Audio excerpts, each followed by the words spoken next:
अस्सलाम वालेकुम dear students. Next chapter जो है लिक्विड को स्टार्ट करते हैं। लिक्विड जो है क्या है? द स्टेट ऑफ मैटर, जिसको हम इस तरह डिफाइन करते हैं कि the state of matter having no definite shape, जिसका जो है डेफिनेट शेप ना हो, having no definite shape, but यहाँ पे जो है डिस्क्राइब करते हैं डेफिनेट वॉल्यूम हो, हैविंग डेफिनेट वॉल्यूम हो, तो जिसका वॉल्यूम कांस्टेंट होता है तो उसको जो है हम liquid state of the matter कहते हैं। मतलब ये अगर आप 100 ml वाटर ले, ग्लास में डालें तो 100 ml ही रहेगा, लेकिन उसका शेप एक्वायर करेगा। बॉटल में डालें तो बॉटल 100 ml ही होगा, लेकिन बॉटल का शेप जो है वो एक्वायर करेगा। तो वॉल्यूम इनका चेंज होता है, लेकिन जो है यहाँ पे वॉल्यूम क्या होता है, शेप जो है वो इनका चेंज होता है, लेकिन वॉल्यूम कांस्टेंट रहता है।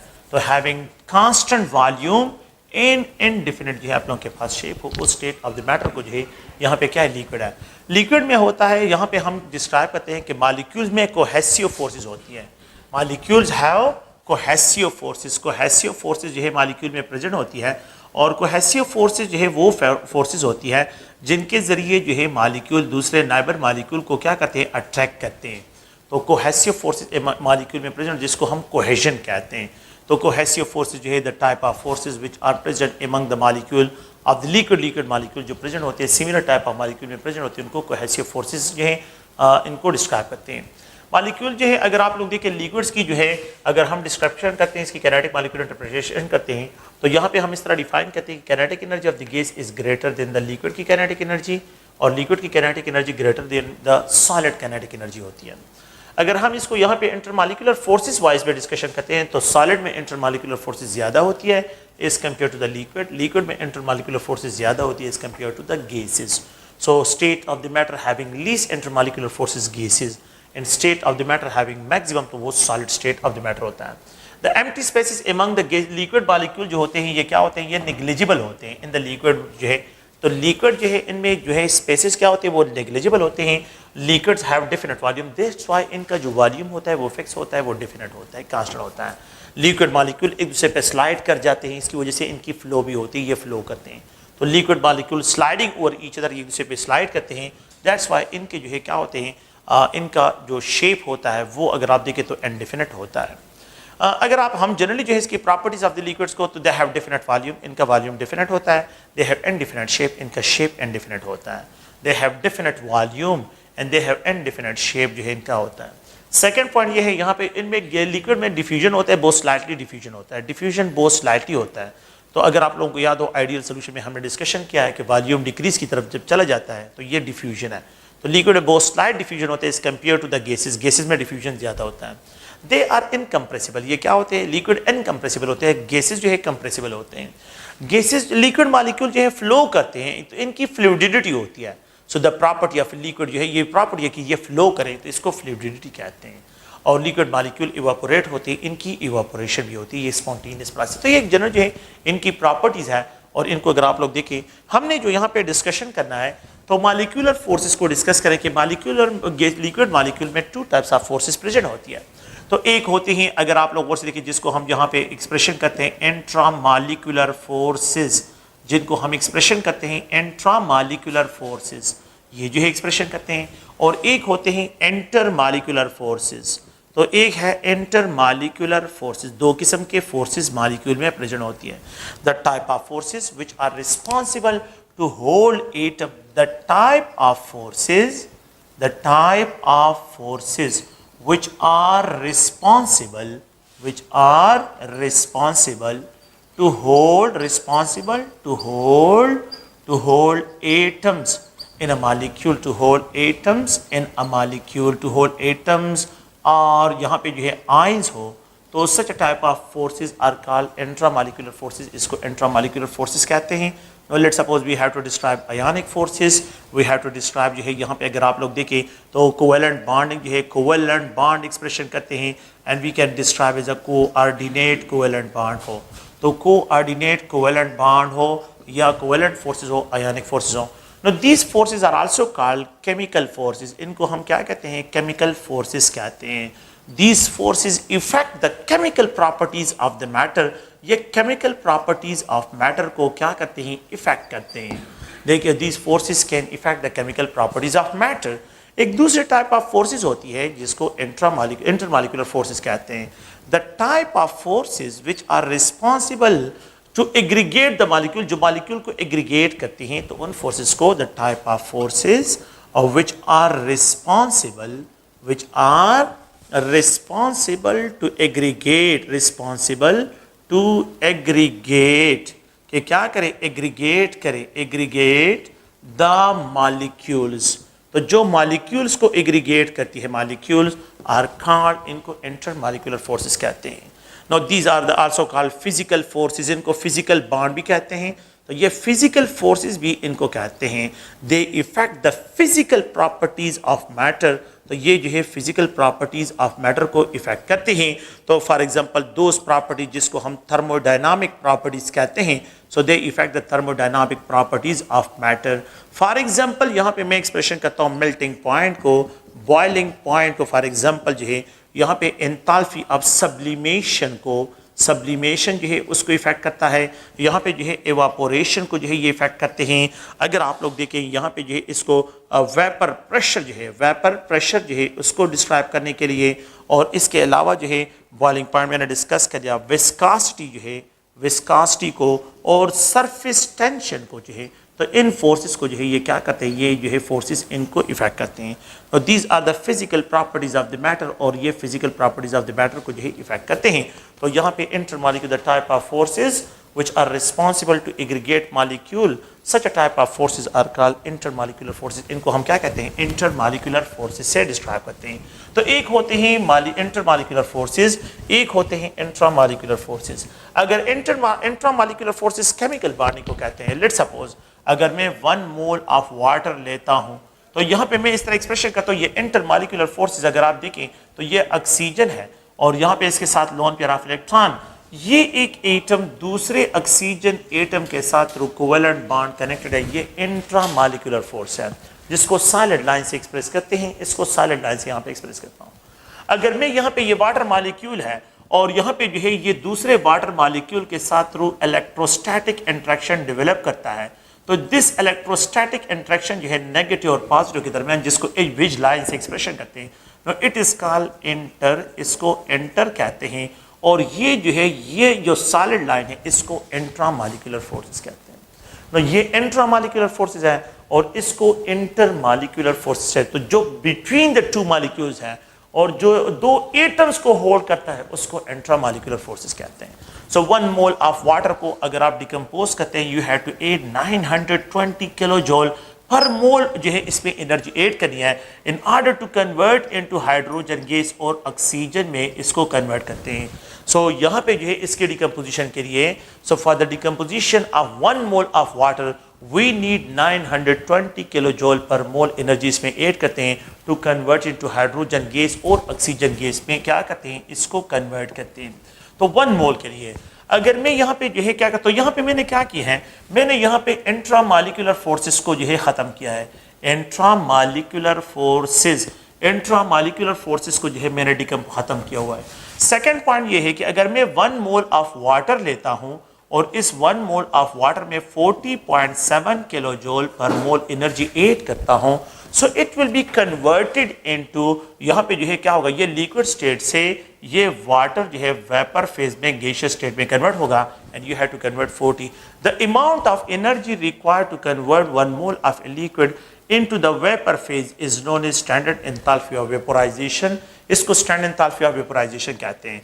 तो 1 मोल ऑफ हाइड्रोजन बॉन्ड्स को, कि ये वाटर मॉलिक्यूल दूसरे वाटर मॉलिक्यूल के साथ थ्रू हाइड्रोजन बॉन्ड कनेक्टेड है, सो द अमाउंट यहाँ पे 40.7 किलो जूल पर मोल, इस फोर्सेस को खत्म करने के लिए करता हूँ। तो देखिए यहाँ पे H2O है और यहाँ पे ये केमिकल बॉन्ड ब्रेक हो रहे हैं, यहाँ पे फिजिकल बॉन्ड ब्रेक हो रहे हैं।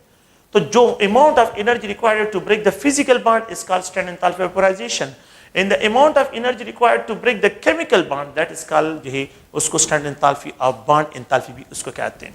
अगर मैं इन दोनों एनर्जी का रेशियो निकालता हूँ, यहाँ पे एंट्रा और एंटर का जो है रेशियो निकालता हूँ 40.7, अगर मैं इन दोनों का रेशियो निकालता हूँ, ये एंट्रा के लिए और ये एंटर के लिए, तो ये राउंड अबाउट 23 जो है 23 टाइम। इसका मतलब ये है कि intramolecular forces in case of water, intramolecular forces in case of water जो है ये 23 टाइम्स स्ट्रॉन्गर फोर्सेस है than the intermolecular forces of water. तो ये वाटर से जो है क्या है 23 टाइम जो है यहाँ पे इंट्रामॉलिक्यूलर फोर्सेस जो है they are stronger forces than the intermolecular forces. तो ये जो है इससे स्ट्रॉन्गर फोर्सेस है। तो ये अगर आप लोग देखें तो इट मीन्स के इंट्रामॉलिक्यूलर फोर्सेस सॉलिड फोर्सेस हैं, वो बहुत ज़्यादा एनर्जी उनके लिए रिक्वायर्ड होती है और इंटरमॉलिक्यूलर फोर्सेस के लिए कम एनर्जी रिक्वायर्ड होती है। तो ये तो पहला पॉइंट जो है जो हम यहाँ पे डिस्कशन करते हैं। अच्छा, इंटरमॉलिक्यूलर फोर्सेस, क्योंकि हमने इस चैप्टर में सिर्फ इंटरमॉलिक्यूलर फोर्सेस को डिस्कस करना है, तो इंटरमॉलिक्यूलर फोर्सेस क्या होती है? इंटरमॉलिक्यूलर फोर्सेस जो है इनको अगर आप लोग देखें, so the type of forces which are responsible to aggregate the molecule, they can affect the, ये क्या करते हैं, ये इफेक्ट करते हैं सिर्फ physical type of force, physical forces को इफेक्ट करते हैं। तो इसमें जो है एक है डायपोल फोर्सेस। तो यहाँ पे जो है डायपोल फोर्सेस हमने डिस्कशन करनी है कि dipole, if molecule have permanent dipole, एक मॉलिक्यूल में परमानेंट डायपोल हो और उसमें जो है इलेक्ट्रोस्टैटिक इंटरेक्शन डेवलप होते हैं तो उसको डायपोल फोर्सेस है। एक जो है अगर आप लोग देखें तो यहाँ पे स्पेशल टाइप ऑफ फोर्सेस है and that is called hydrogen bonding, उसको हाइड्रोजन बॉन्डिंग कहते हैं। हाइड्रोजन बॉन्डिंग के जरिए जो है इसको एक्सप्लेन करेंगे। एंड द थर्ड वन जो है यहाँ पे अगर आप लोग देखें special type of intermolecular force hydrogen bonding है। एक अनदर टाइप है जिसको हम क्या कहते हैं, नॉन पोलर मॉलिक्यूल में जो है लंडन डिस्पर्शन फोर्सेस जो है हमने यहाँ पे डिस्कशन करनी है। London dispersion forces, London dispersion forces जो है यहाँ पे अगर हम देखें तो ये मोस्टली जो है नॉन पोलर मॉलिक्यूल में हम डिस्क्राइब करते हैं। अच्छा, तो द पहला जो अगर आप लोग देखें तो हमारे पास जो है क्या है, dipole forces. The type of forces that is present in polar molecule, जो पोलर मॉलिक्यूल में प्रेजेंट होते हैं उन फोर्सेस को जो है अगर आप लोग देखें, ये एक मॉलिक्यूल है और ये बी के साथ connected, the electrons are more closer towards B and far away from A, the molecule is considered to be a dipolar species. ये मॉलिक्यूल क्या है, एक डायपोलर स्पीशी है, डायपोलर है। ये दूसरे मॉलिक्यूल के जब करीब आता है, ए बी के करीब आता है, तो ये बी जो है और ये ए एक दूसरे को इस तरह अलाइन हो जाते हैं अगर आप the electrons are more closer towards B. So इस मॉलिक्यूल का, इस ए बी मॉलिक्यूल का जो पॉजिटिव पोल है, it electrostatically interact with the negative pole of the A B molecule of another, यहाँ पे इस बी के साथ इंटरेक्शन करता है। इस मॉलिक्यूल जो है यहाँ पे इसका अगर आप लोग देखें तो ये जो नेगेटिव पोल है electrostatically interact with the positive pole of another A B type molecule के साथ ये इंटरेक्शन करता है। So the electrostatic interaction develop between the positive pole of one molecule with the negative pole of another molecule, the negative pole of one molecule with the positive pole of another molecule, this electrostatic interaction is known as dipole interaction.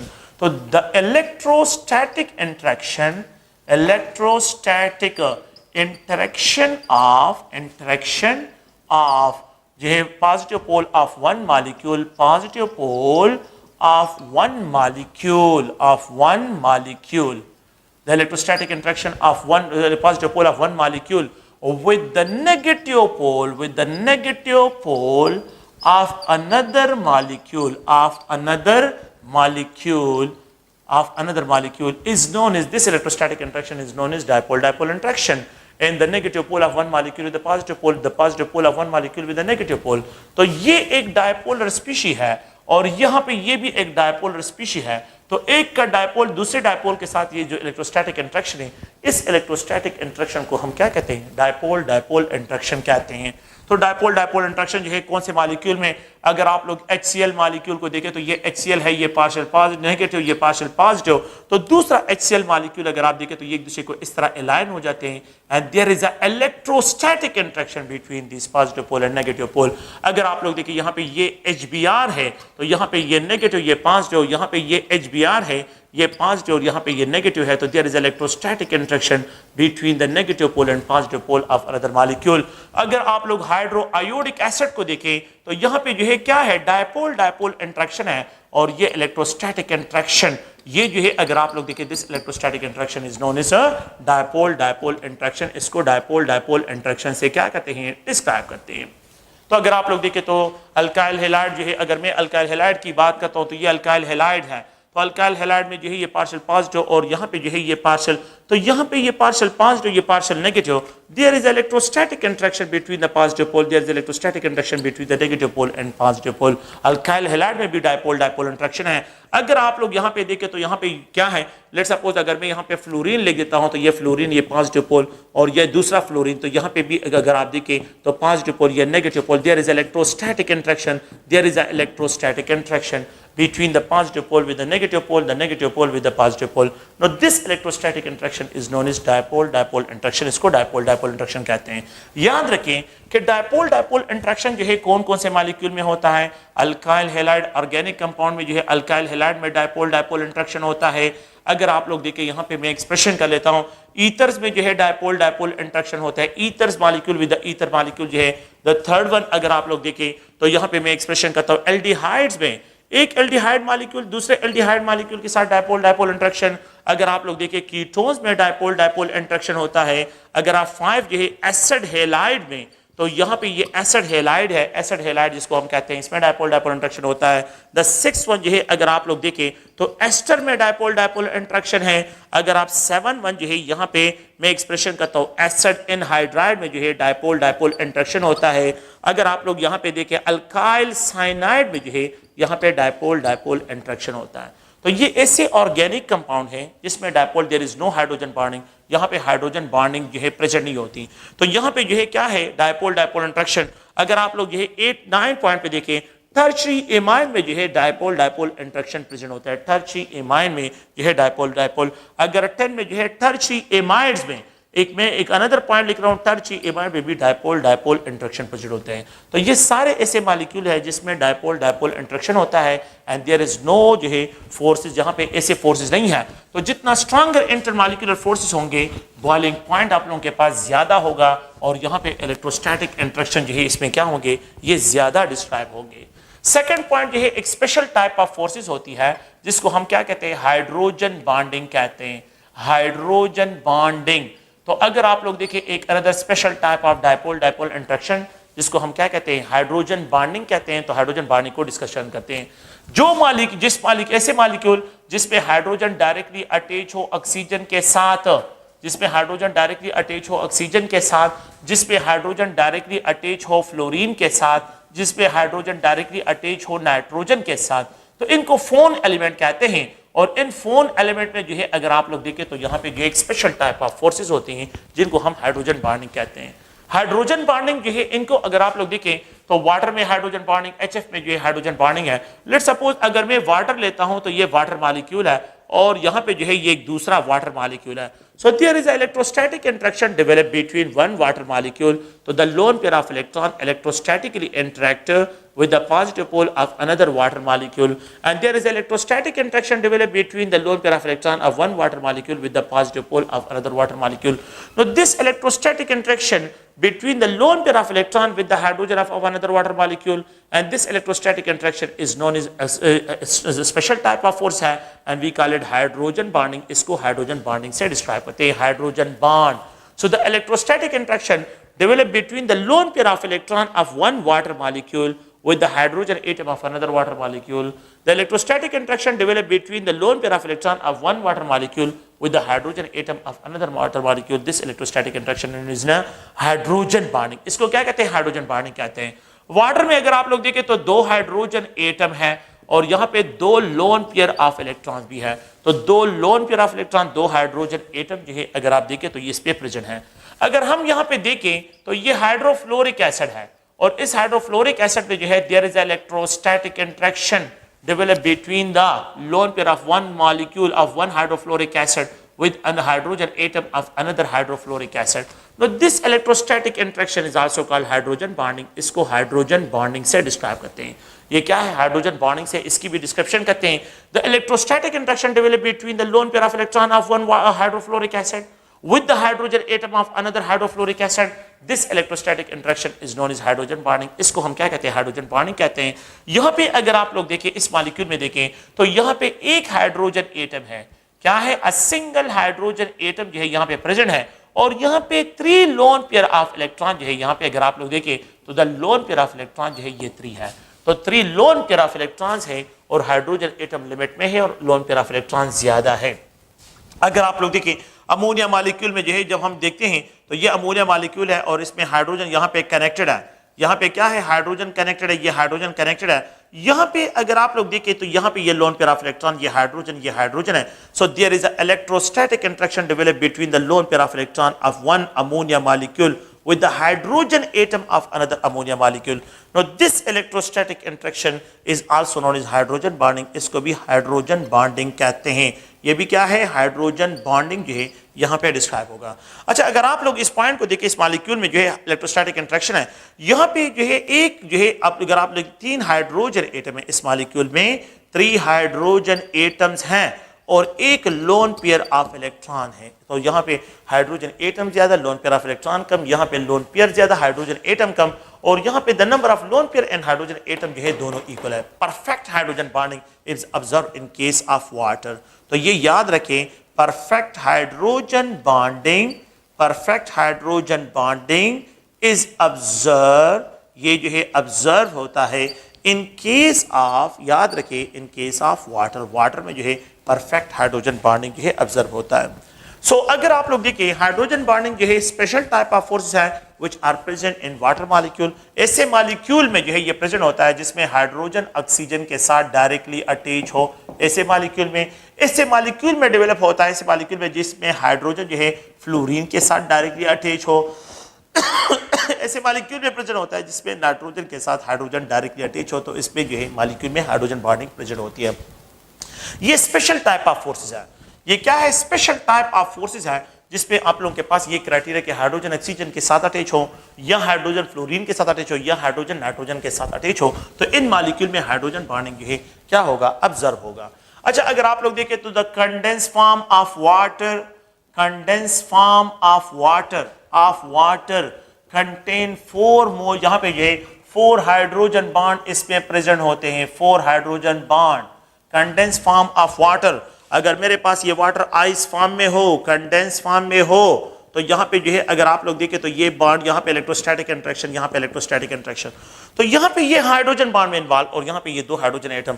तो अगर आप देखें तो overall में यहाँ पे क्या expression करता हूँ, 4 हाइड्रोजन बॉन्ड जो है, यहाँ से भी हाइड्रोजन बॉन्डिंग में इन्वॉल्व है, यहाँ से भी हाइड्रोजन बॉन्डिंग, तो 4 हाइड्रोजन बॉन्ड जो है यहाँ पे। अगर आप देखें ये 2 मॉलिक्यूल को कनेक्ट कर रहे हैं, ये 2 मॉलिक्यूल को कनेक्ट कर रहे हैं, तो 2 मॉलिक्यूल जो है इसके लिए 4 हाइड्रोजन बॉन्ड बनाते हैं, तो एक मॉलिक्यूल के लिए क्या होंगे, तो पर मॉलिक्यूल जो है 2 हाइड्रोजन बॉन्ड इसमें प्रेजेंट होते हैं।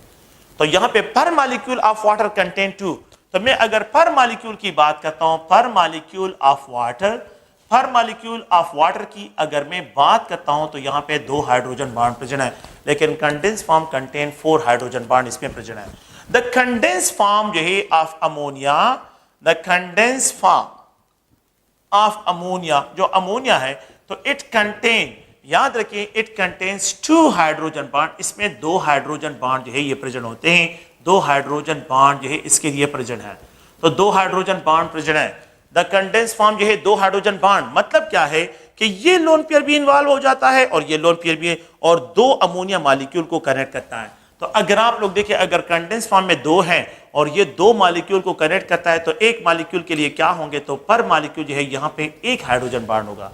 तो अगर आप लोग देखें, ये एक अमोनिया मॉलिक्यूल है और दूसरे अमोनिया मॉलिक्यूल को क्या करता है, यहाँ पे कनेक्ट कर रहा है। इस पॉइंट को अगर आप लोग देखें, ये एक अमोनिया मॉलिक्यूल दूसरे अमोनिया मॉलिक्यूल के साथ, और यहाँ पे जो है ये एक दूसरे हाइड्रोजन के साथ कनेक्ट होता है। तो अगर आप देखें कंडेंस फॉर्म में जो है पर मॉलिक्यूल कितने हैं, 2 हाइड्रोजन बॉन्ड है।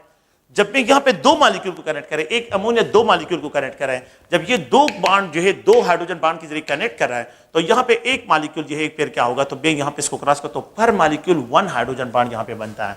तो पर मॉलिक्यूल जो है, पर मॉलिक्यूल अमोनिया में अ सिंगल हाइड्रोजन बॉन्ड, पर molecule a single hydrogen bond जो है ये क्या है, ये प्रेजेंट है, और कंडेंस फॉर्म में जो है 2 हाइड्रोजन बॉन्ड यहाँ पे प्रेजेंट होते हैं। द सेम की situation with hydrofluoric acid, hydrofluoric acid में जो है अगर आप लोग देखें, मैं यहाँ पे इसकी एक्सप्रेशन कर लेता हूं, तो एक दूसरे हाइड्रोफ्लोरिक एसिड को कनेक्ट कर लेता है। तो अगर ये दूसरे हाइड्रोफ्लोरिक एसिड को कनेक्ट करता है, तो यहाँ पे जो है कंडेंस फॉर्म में ये 2 हाइड्रोजन बॉन्ड बना रहा है। तो condense form means solid state में condense form of HF produce करता है 2 हाइड्रोजन बॉन्ड। तो पर मॉलिक्यूल क्या होंगे, पर मॉलिक्यूल जो है तो दो मॉलिक्यूल इसको कनेक्ट कर रहे हैं और दो बॉन्ड बन रहे हैं, तो एक पर मॉलिक्यूल क्या हो जाएगा, तो यहाँ पे पर मॉलिक्यूल जो है ये वन हाइड्रोजन बॉन्ड, तो पर मॉलिक्यूल ऑफ HFO, पर मॉलिक्यूल ऑफ HF जो है it produces one hydrogen bond, ये वन हाइड्रोजन बॉन्ड प्रोड्यूस करता है। तो पर molecule of HF it produces one hydrogen bond, ये सिंगल हाइड्रोजन बॉन्ड को जनरेट करता है। तो पर मॉलिक्यूल ये, तो आप लोग याद रखें कि जिन मॉलिक्यूल में आप लोगों से देखें वाटर है तो वाटर में हाइड्रोजन बॉन्डिंग प्रेजेंट होती है, वाटर मॉलिक्यूल दूसरे वाटर मॉलिक्यूल, इसका जो डेरिवेटिव है अल्कोहल है, अल्कोहल में हाइड्रोजन बॉन्डिंग बिल्कुल प्रेजेंट होती है। अगर आप फिनोल को देखें, फिनोल में हाइड्रोजन बॉन्डिंग प्रेजेंट होती है, क्योंकि दोनों क्राइटेरिया फुलफिल हो रहे हैं। तो जब दोनों क्राइटेरिया फुलफिल हो जाए, loan pair of electron of oxygen भी हो और हाइड्रोजन भी हो, तो फिर आप लोगों के पास यहाँ पे क्या होगा, यहाँ पे आप लोगों के पास हाइड्रोजन बॉन्डिंग प्रेजेंट होगा। कार्बोक्सिलिक एसिड को अगर आप लोग देखें उसमें भी हाइड्रोजन बॉन्डिंग प्रेजेंट है। कार्बोक्सिलिक एसिड में ऑक्सीजन हाइड्रोजन के साथ कनेक्टेड है, तो यहाँ पे हाइड्रोजन बॉन्डिंग जो है ये प्रेजेंट है। एक कार्बोक्सिलिक एसिड दूसरे कार्बोक्सिलिक एसिड के साथ क्या होगा, थ्रू हाइड्रोजन बॉन्डिंग कनेक्ट होगा। तो यहाँ पे आप लोगों के पास क्या है, no these are the water के जो डेरिवेटिव्स है, तो वाटर का डेरिवेटिव क्या है, यहाँ पे अल्कोहल है तो अल्कोहल में है, अल्फिनोल में है। इसमें कार्बोक्सिलिक एसिड का ये वाटर का डेरिवेटिव नहीं है, लेकिन ये है कि इसमें क्या है, यहाँ पे आप लोगों के पास हाइड्रोजन बॉन्डिंग प्रेजेंट है। अगर हम यहाँ पे एक दूसरे पॉइंट एंगल से इसको डिस्कस करते हैं, तो अगर हम यहाँ पे नाइट्रोजन के डेरिवेटिव्स को देखें, so the derivatives of nitrogen, nitrogen के डेरिवेटिव, अमोनिया में हाइड्रोजन बॉन्डिंग प्रेजेंट है। अगर आप लोग देखिए प्राइमरी एमाइन में हाइड्रोजन बॉन्डिंग प्रेजेंट है। अगर आप लोग सेकेंडरी एमाइन को देखिए इसमें भी हाइड्रोजन बॉन्डिंग प्रेजेंट है। ये क्राइटेरिया, यहाँ पे ये क्राइटेरिया चाहिए, यहाँ पे ये क्राइटेरिया चाहिए हाइड्रोजन बॉन्डिंग के लिए, तो यहाँ पे अगर आप लोग देखें तो यहाँ पे हाइड्रोजन बॉन्डिंग होगा। लेकिन अगर आप टर्शियरी एमाइन को देखें तो लोन पेयर ऑफ नाइट्रोजन तो प्रेजेंट है, लेकिन दूसरा क्राइटेरिया फुलफिल नहीं हो रहा है, तो यहाँ पे नो हाइड्रोजन बॉन्डिंग। तो टर्शियरी एमाइन जो है यहाँ पे नो हाइड्रोजन बॉन्डिंग में इन्वॉल्व, तो they are not involve in hydrogen bonding. Tertiary amine hydrogen bonding में इन्वॉल्व नहीं होंगे। तो ये देखें यहाँ पे वाटर में, यहाँ पे अगर आप लोग देखें, अगर आप लोग गौर से देखें H2SO4 सल्फ्यूरिक एसिड, यहाँ पे हाइड्रोजन बॉन्डिंग बिल्कुल होगा। अगर आप लोग ये HNO3 देखें तो यहाँ पे हाइड्रोजन बॉन्डिंग बिल्कुल होगा HNO3 में। अगर आप लोग H3PO4 को देखें तो यहाँ पे बिल्कुल हाइड्रोजन बॉन्डिंग प्रेजेंट है। अगर आप पर क्लोरिक एसिड को देखें तो इन सब में हाइड्रोजन बॉन्डिंग जो है ये प्रेजेंट होगा, क्योंकि यहाँ पे loan pair of electron, loan pair of electron of oxygen और हाइड्रोजन डायरेक्टली अटैच है, इन सब में हाइड्रोजन बॉन्डिंग प्रेजेंट है। यहाँ पे अगर आप लोग देखें the number of hydroxyl group कितने हैं, 3 है, यहाँ पे 1 है, यहाँ पे जो है अगर आप लोग देखें 2 है, तो यहाँ पे 1 है। तो the number of hydroxyl group जितने ज्यादा होंगे एक्सटेंसिव हाइड्रोजन बॉन्डिंग होगा, तो यहाँ पे आप लोगों के पास इंटरमॉलिक्यूलर फोर्सेस क्या होगी, वो ज्यादा डिस्क्राइब होगी। तो जिन मॉलिक्यूल में हाइड्रोजन ऑक्सीजन के साथ डायरेक्टली अटैच होता है उन मॉलिक्यूल में हाइड्रोजन बॉन्डिंग जो है ये प्रेजेंट होता है। मैंने मिक्सचर को ऑलरेडी आप लोगों को जो है अगर आप लोग देखें तो जो मिक्सचर्स होते हैं ऑलरेडी पहले भी डिस्कशन इस पे की है, लेकिन मिक्सचर जो है कौन कौन से मिक्सचर में हाइड्रोजन बॉन्डिंग प्रेजेंट होगा, मिक्सचर कंटेनिंग हाइड्रोजन बॉन्डिंग। तो कौन से मिक्सचर में हाइड्रोजन बॉन्डिंग होगा, अगर आप ईथर्स लेते हैं, ईथर्स, और इसको वाटर में डाल दे तो यहाँ पे जो है एक क्राइटेरिया वाटर प्रोवाइड करता है और दूसरा क्राइटेरिया यहाँ पे हाइड्रोजन बॉन्डिंग है। तो याद रखिए ईथर्स और वाटर में हाइड्रोजन बॉन्डिंग प्रेजेंट है। एल्डिहाइड के साथ तो नहीं बनाता, लेकिन एल्डिहाइड वाटर के साथ हाइड्रोजन बॉन्डिंग में इन्वॉल्व होता है। कीटोन वाटर के साथ हाइड्रोजन बॉन्डिंग में इन्वॉल्व होता है। अगर आप एसिड हैलाइड वाटर में डाल दें तो एसिड हैलाइड वाटर में हाइड्रोजन बॉन्डिंग में इन्वॉल्व होते हैं। अगर आप एस्टर जो है इनको वाटर में डाल दें तो एस्टर वाटर के साथ हाइड्रोजन बॉन्डिंग में इन्वॉल्व होते हैं। ये मिक्सचर है। अगर आप एसिड एनहाइड्राइड को लें, एसिड एनहाइड्राइड को वाटर में डाल दें तो यहाँ पे भी हाइड्रोजन बॉन्डिंग होगा। अगर आप क्या करें कि यहाँ पे एसिड नाइट्राइल लें और इस एसिड नाइट्राइल में नाइट्रोजन के साथ यहाँ पे लोन पेयर ऑफ इलेक्ट्रॉन है, अगर आप इसको वाटर में डाल दें यहाँ पे भी हाइड्रोजन बॉन्डिंग होगा। तो ये मिक्सचर है और इन मिक्सचर में हाइड्रोजन बॉन्डिंग प्रेजेंट होगा। अगर आप टर्शियरी एमाइन लें and if you have to treat tertiary amine with water, यहाँ पे भी हाइड्रोजन बॉन्डिंग प्रेजेंट होगा। तो इन मिक्सचर में हाइड्रोजन बॉन्डिंग क्या है, यहाँ पे ये प्रेजेंट होता है। तो ये तो अगर आप लोग देखें ये एक जनरल स्केच है। एक तो आप लोगों के पास पर molecule hydrogen extensive hydrogen bonding कौन से मॉलिक्यूल में प्रेजेंट है, extensive hydrogen bonding. Extensive hydrogen bonding जो है कौन से मॉलिक्यूल में प्रेजेंट है, तो water contain extensive hydrogen bonding, HF और अमोनिया में हाइड्रोजन बॉन्ड नंबर सेम है। यहाँ पे पर मॉलिक्यूल 2 है, यहाँ पे 1, यहाँ पे 1 है, तो यहाँ पे एक्सटेंसिव हाइड्रोजन बॉन्डिंग वाटर में प्रेजेंट होती है। सेकंड पॉइंट क्या है कि यहाँ पे strength of hydrogen bonding, strength of hydrogen bonding जो है सबसे ज्यादा कहाँ पे है? आप लोग देखिए fluorine is more electronegative than oxygen, तो वो क्या करेगा? स्ट्रेंथ वाइज जो है जो हाइड्रोजन बॉन्ड होगा वो HF में स्ट्रॉन्गर होगा देन H2O, H2O में ज्यादा होगा देन स्ट्रॉन्गर होगा देन अमोनिया। तो अमोनिया में जो इंटर मॉलिक्यूलर हाइड्रोजन बॉन्डिंग होगा वो सबसे वीक होगा, और यहाँ पे सबसे स्ट्रेंथ वाइज जो है वो HF का हाइड्रोजन बॉन्ड सबसे स्ट्रॉन्गर होगा, क्योंकि electronegativity of the fluorine is greater than oxygen and oxygen is greater than nitrogen. तो ये अगर आप लोग देखें तो यहाँ पे ये क्या है, इनकी जो है जनरल जो है पॉइंट्स हैं। अगर आप लोग देखें हाइड्रोजन बॉन्डिंग इंट्रा भी होता है, इंट्रा मॉलिक्यूलर हाइड्रोजन बॉन्डिंग, यहाँ पे intra molecular hydrogen bonding, intra molecular hydrogen bonding भी जो है बास मॉलिक्यूल में प्रेजेंट होते हैं। वो अगर आप लोग देखें, लेट सपोज ये ग्लाइकोल है, ये क्या है? ग्लाइकोल। तो यहाँ पे लोन पेयर ऑफ इलेक्ट्रॉन्स है और यहाँ पे ये हाइड्रोजन है, तो दोनों ऑक्सीजन जो है, ये ऑक्सीजन इसके साथ एक ही मॉलिक्यूल है ग्लाइकोल, और एक दूसरे के साथ थ्रू हाइड्रोजन बॉन्डिंग इन्वॉल्व होते हैं। इसको इंट्रा कहते हैं, इंट्रा मॉलिक्यूलर हो गया, क्योंकि एक ही मॉलिक्यूल के दो साइड एक दूसरे के साथ कनेक्ट हो रहे हैं, यहाँ पे इंट्रा मॉलिक्यूलर हाइड्रोजन बॉन्डिंग है। इसी तरह अगर आप लोग देखें यहाँ पे जो है आप लोगों के पास क्या हो, लेट सपोज मैं यहाँ पे एक और कंपाउंड को लिखता हूँ कि ये कार्बोक्सिलिक एसिड है। अगर मैं इस कंपाउंड को इस तरह एक्सप्रेस करता हूँ तो यहाँ पे ये कार्बोक्सिलिक एसिड है, ये कार्बोक्सिलिक एसिड, और यहाँ पे जो है एक OH अटैच हो, हाइड्रोक्सिल ग्रुप अटैच हो, तो ये हाइड्रोक्सिल ग्रुप इस हाइड्रोजन के साथ जो है हाइड्रोजन बॉन्डिंग में इन्वॉल्व होता है। तो एक ही मॉलिक्यूल इसके दो side through hydrogen bonding, it is called intra molecular hydrogen bonding.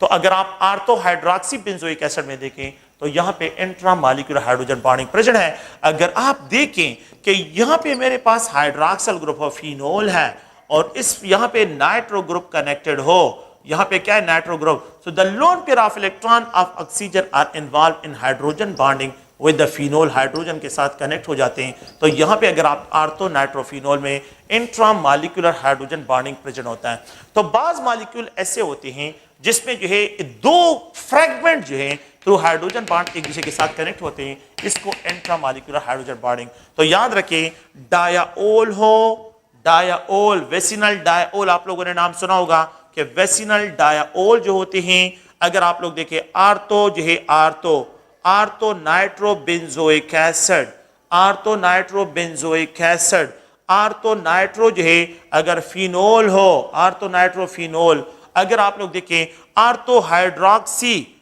Hydroxy, अगर हम benzoic acid, hydroxy benzoic acid हो, तो इनमें क्या होगा? यहाँ पे जो है याद रखें, इसमें इंट्रा मॉलिक्यूलर हाइड्रोजन बॉन्डिंग भी प्रेजेंट होता है।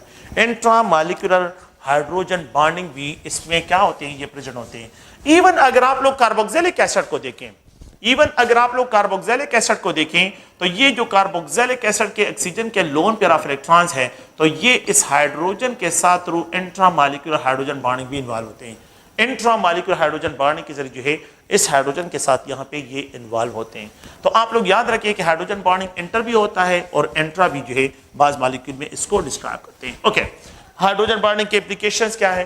तो application of the hydrogen bonding अगर हम यहाँ पे डिस्क्राइब करते हैं, एप्लीकेशन ऑफ हाइड्रोजन बॉन्डिंग, तो पहला जो है एप्लीकेशन जो हम यहाँ पे डिस्कशन करते हैं, the low acidity of hydrofluoric acid is due to the stronger hydrogen bonding is due to hydrogen bonding।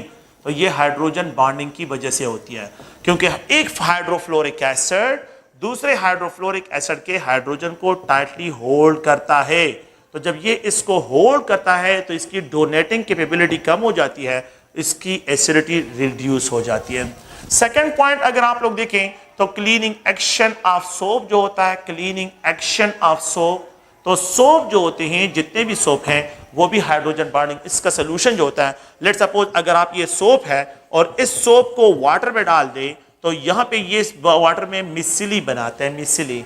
अच्छा, मिसिली क्या होता है कि यहाँ पे ये कार्बोक्सिलेट आयन है, अगर आप देखें ये कार्बोक्सिलेट आयन, ये कार्बोक्सिलेट आयन जो है ये वाटर के साथ इलेक्ट्रोस्टैटिक इंटरेक्शन डेवलप करता है। तो जितना जो है ये वाटर के क्या कर लेता है, वाटर में हाइड्रोजन बॉन्डिंग को डिस्पर्स करता है, वाटर में हाइड्रोजन बॉन्डिंग को डिस्पर्स करते तो इसका क्लीनिंग एक्शन ज्यादा हो जाता है। तो the cleaning action of the soap is also the third point. अगर आप लोग देखिए कार्बोहाइड्रेट्स है, कार्बोहाइड्रेट्स अगर आप प्रोटीन्स को देखिए, कार्बोहाइड्रेट्स प्रोटीन्स, अगर आप फूड जितने भी कार्बोहाइड्रेट्स है प्रोटीन्स है तो उनमें यह है क्या होते हैं, हाइड्रोजन बॉन्डिंग जो है ये प्रेजेंट होती है, प्रोटीन्स मॉलिक्यूल में हाइड्रोजन बॉन्डिंग प्रेजेंट होती है। अगर आप लोग गौर से देखिए फोर्थ वन यहाँ पे डीएनए मॉलिक्यूल जो कि हाइड्रेटिव मटेरियल है और उसमें भी हाइड्रोजन बॉन्डिंग प्रेजेंट होती है, डीएनए मॉलिक्यूल में हाइड्रोजन बॉन्डिंग प्रेजेंट है। द फिफ्थ वन जो है पेंट्स होते हैं, तो ये जो पेंट्स है डिफरेंट टाइप्स एडहेसिव्स होते हैं उसमें भी हाइड्रोजन बॉन्डिंग प्रेजेंट होती है। दो सरफेस को अटैच करने के लिए एडहेसिव और पेंट, आपको पता है कि ये जो है मोस्टली जो है वुड को अगर आप लोग देखें तो उसको पेंटिंग करते हैं, वो भी हाइड्रोजन बॉन्डिंग के जरिए कनेक्ट होते हैं। ओके तो ये पेंट्स और एडहेसिव, डीएनए में कार्बोहाइड्रेट्स है, प्रोटीन्स है, क्लीनिंग एक्शन ऑफ सोप है, लो एसिडिटी ऑफ हाइड्रोफ्लोरिक एसिड है। द सिक्स पॉइंट ये है कि यहाँ पे वाटर का जो है आमतौर पे जितने भी सब्सटेंस जब उनको हम फ्रीज करते हैं तो उनकी डेंसिटी लो होती है, लेकिन डेंसिटी ज्यादा होती है, लेकिन वाटर ऐसा है जब आप लोग इसको फ्रीज करते हैं 4 डिग्री सेंटीग्रेड तक इसकी हाईएस्ट डेंसिटी होती है। तो water have highest density at 4 degree centigrade, लेकिन 4 डिग्री सेंटीग्रेड से जब आप बिलो टेम्परेचर लेके आते हैं तो वाटर एक्वायर करता है हेक्सागोनल ज्योमेट्री, ये हेक्सागोनल ज्योमेट्री एक्वायर करता है जिसकी वजह से इसकी डेंसिटी कम हो जाती है, वाटर के सरफेस पे आ जाता है। तो आइस वाटर के सरफेस पे आ जाता है, तो आप लोगों ने ऑब्जर्व किया होगा कि हेक्सागोनल ज्योमेट्री जिसकी वजह से दे हैव लो डेंसिटी। तो आइस हैव लो डेंसिटी, याद रखें ice have low density, ice have low density than the liquid water, than liquid water, क्योंकि उसका मोलर वॉल्यूम जो है वो ज्यादा हो जाता है। तो we know that density is equal to mass by volume, जब वॉल्यूम ज्यादा होगा तो डेंसिटी जो है वो आप लोगों के पास क्या होगी, कम होगी। तो ये आप लोग प्लीज इसको जनरल जो है सिर्फ इसको रीड करें और यहाँ पे जो है इसमें कोई इस तरह का जो है और कोई मुश्किल पॉइंट्स नहीं है, तो आप लोग प्लीज इनको जो है तो डेंसिटी है और यहाँ पे paints, adhesive, DNA, hydrogen bonding, carbohydrate, proteins और यहाँ पे cleaning action of the soap and low acidity of HF। तो ये इसके जनरल एप्लीकेशंस हैं और आप लोगों ने प्लीज इनको ज़हन में रखना है। अच्छा इसके बाद हम एक और फोर्सेस की तरफ आते हैं and that forces is known is, उसको जो है अगर हम यहाँ पे डिस्कशन करते हैं वो है London dispersion forces, London dispersion forces.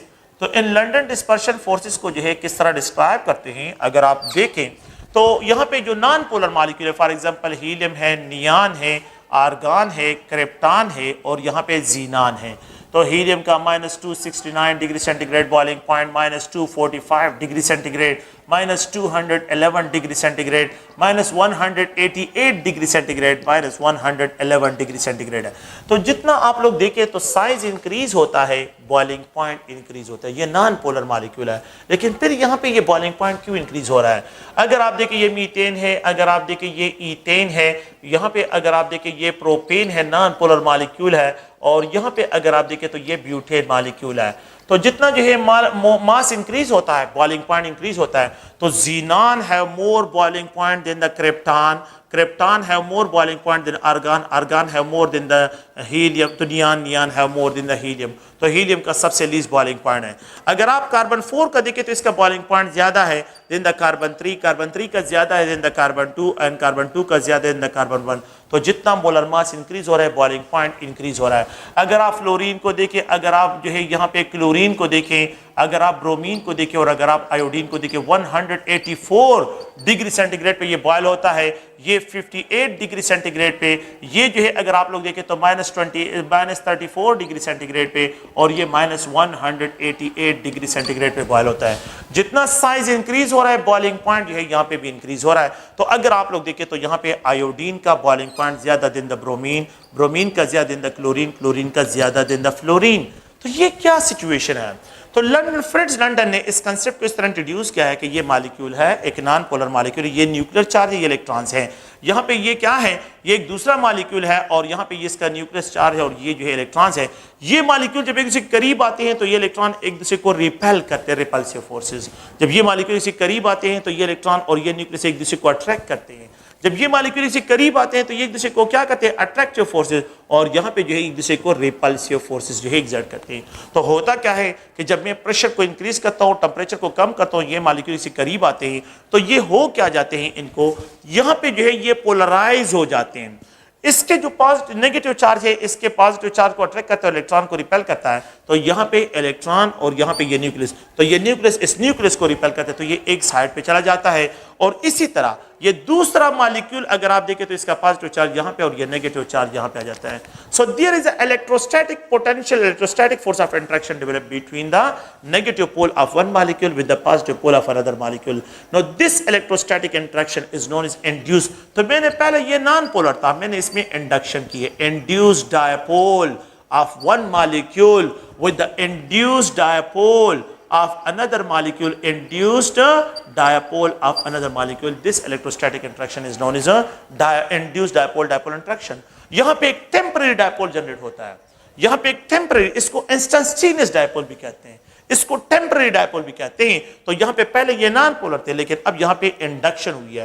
No this electrostatic interaction, ये जो है क्या होता है, शिफ्ट होता है। यहाँ पे पॉजिटिव, यहाँ पे इलेक्ट्रोस्टैटिक इंटरेक्शन, यहाँ पे ये नेगेटिव, यहाँ पे पॉजिटिव के साथ इलेक्ट्रोस्टैटिक इंटरेक्शन, यहाँ पे ये पॉजिटिव, यहाँ पे इलेक्ट्रोस्टैटिक इंटरेक्शन, ये पॉजिटिव नेगेटिव इलेक्ट्रोस्टैटिक इंटरेक्शन, ये नेगेटिव ये पॉजिटिव के साथ electrostatic interaction. So this electrostatic interaction is known as induced dipole dipole. No these are the temporary forces.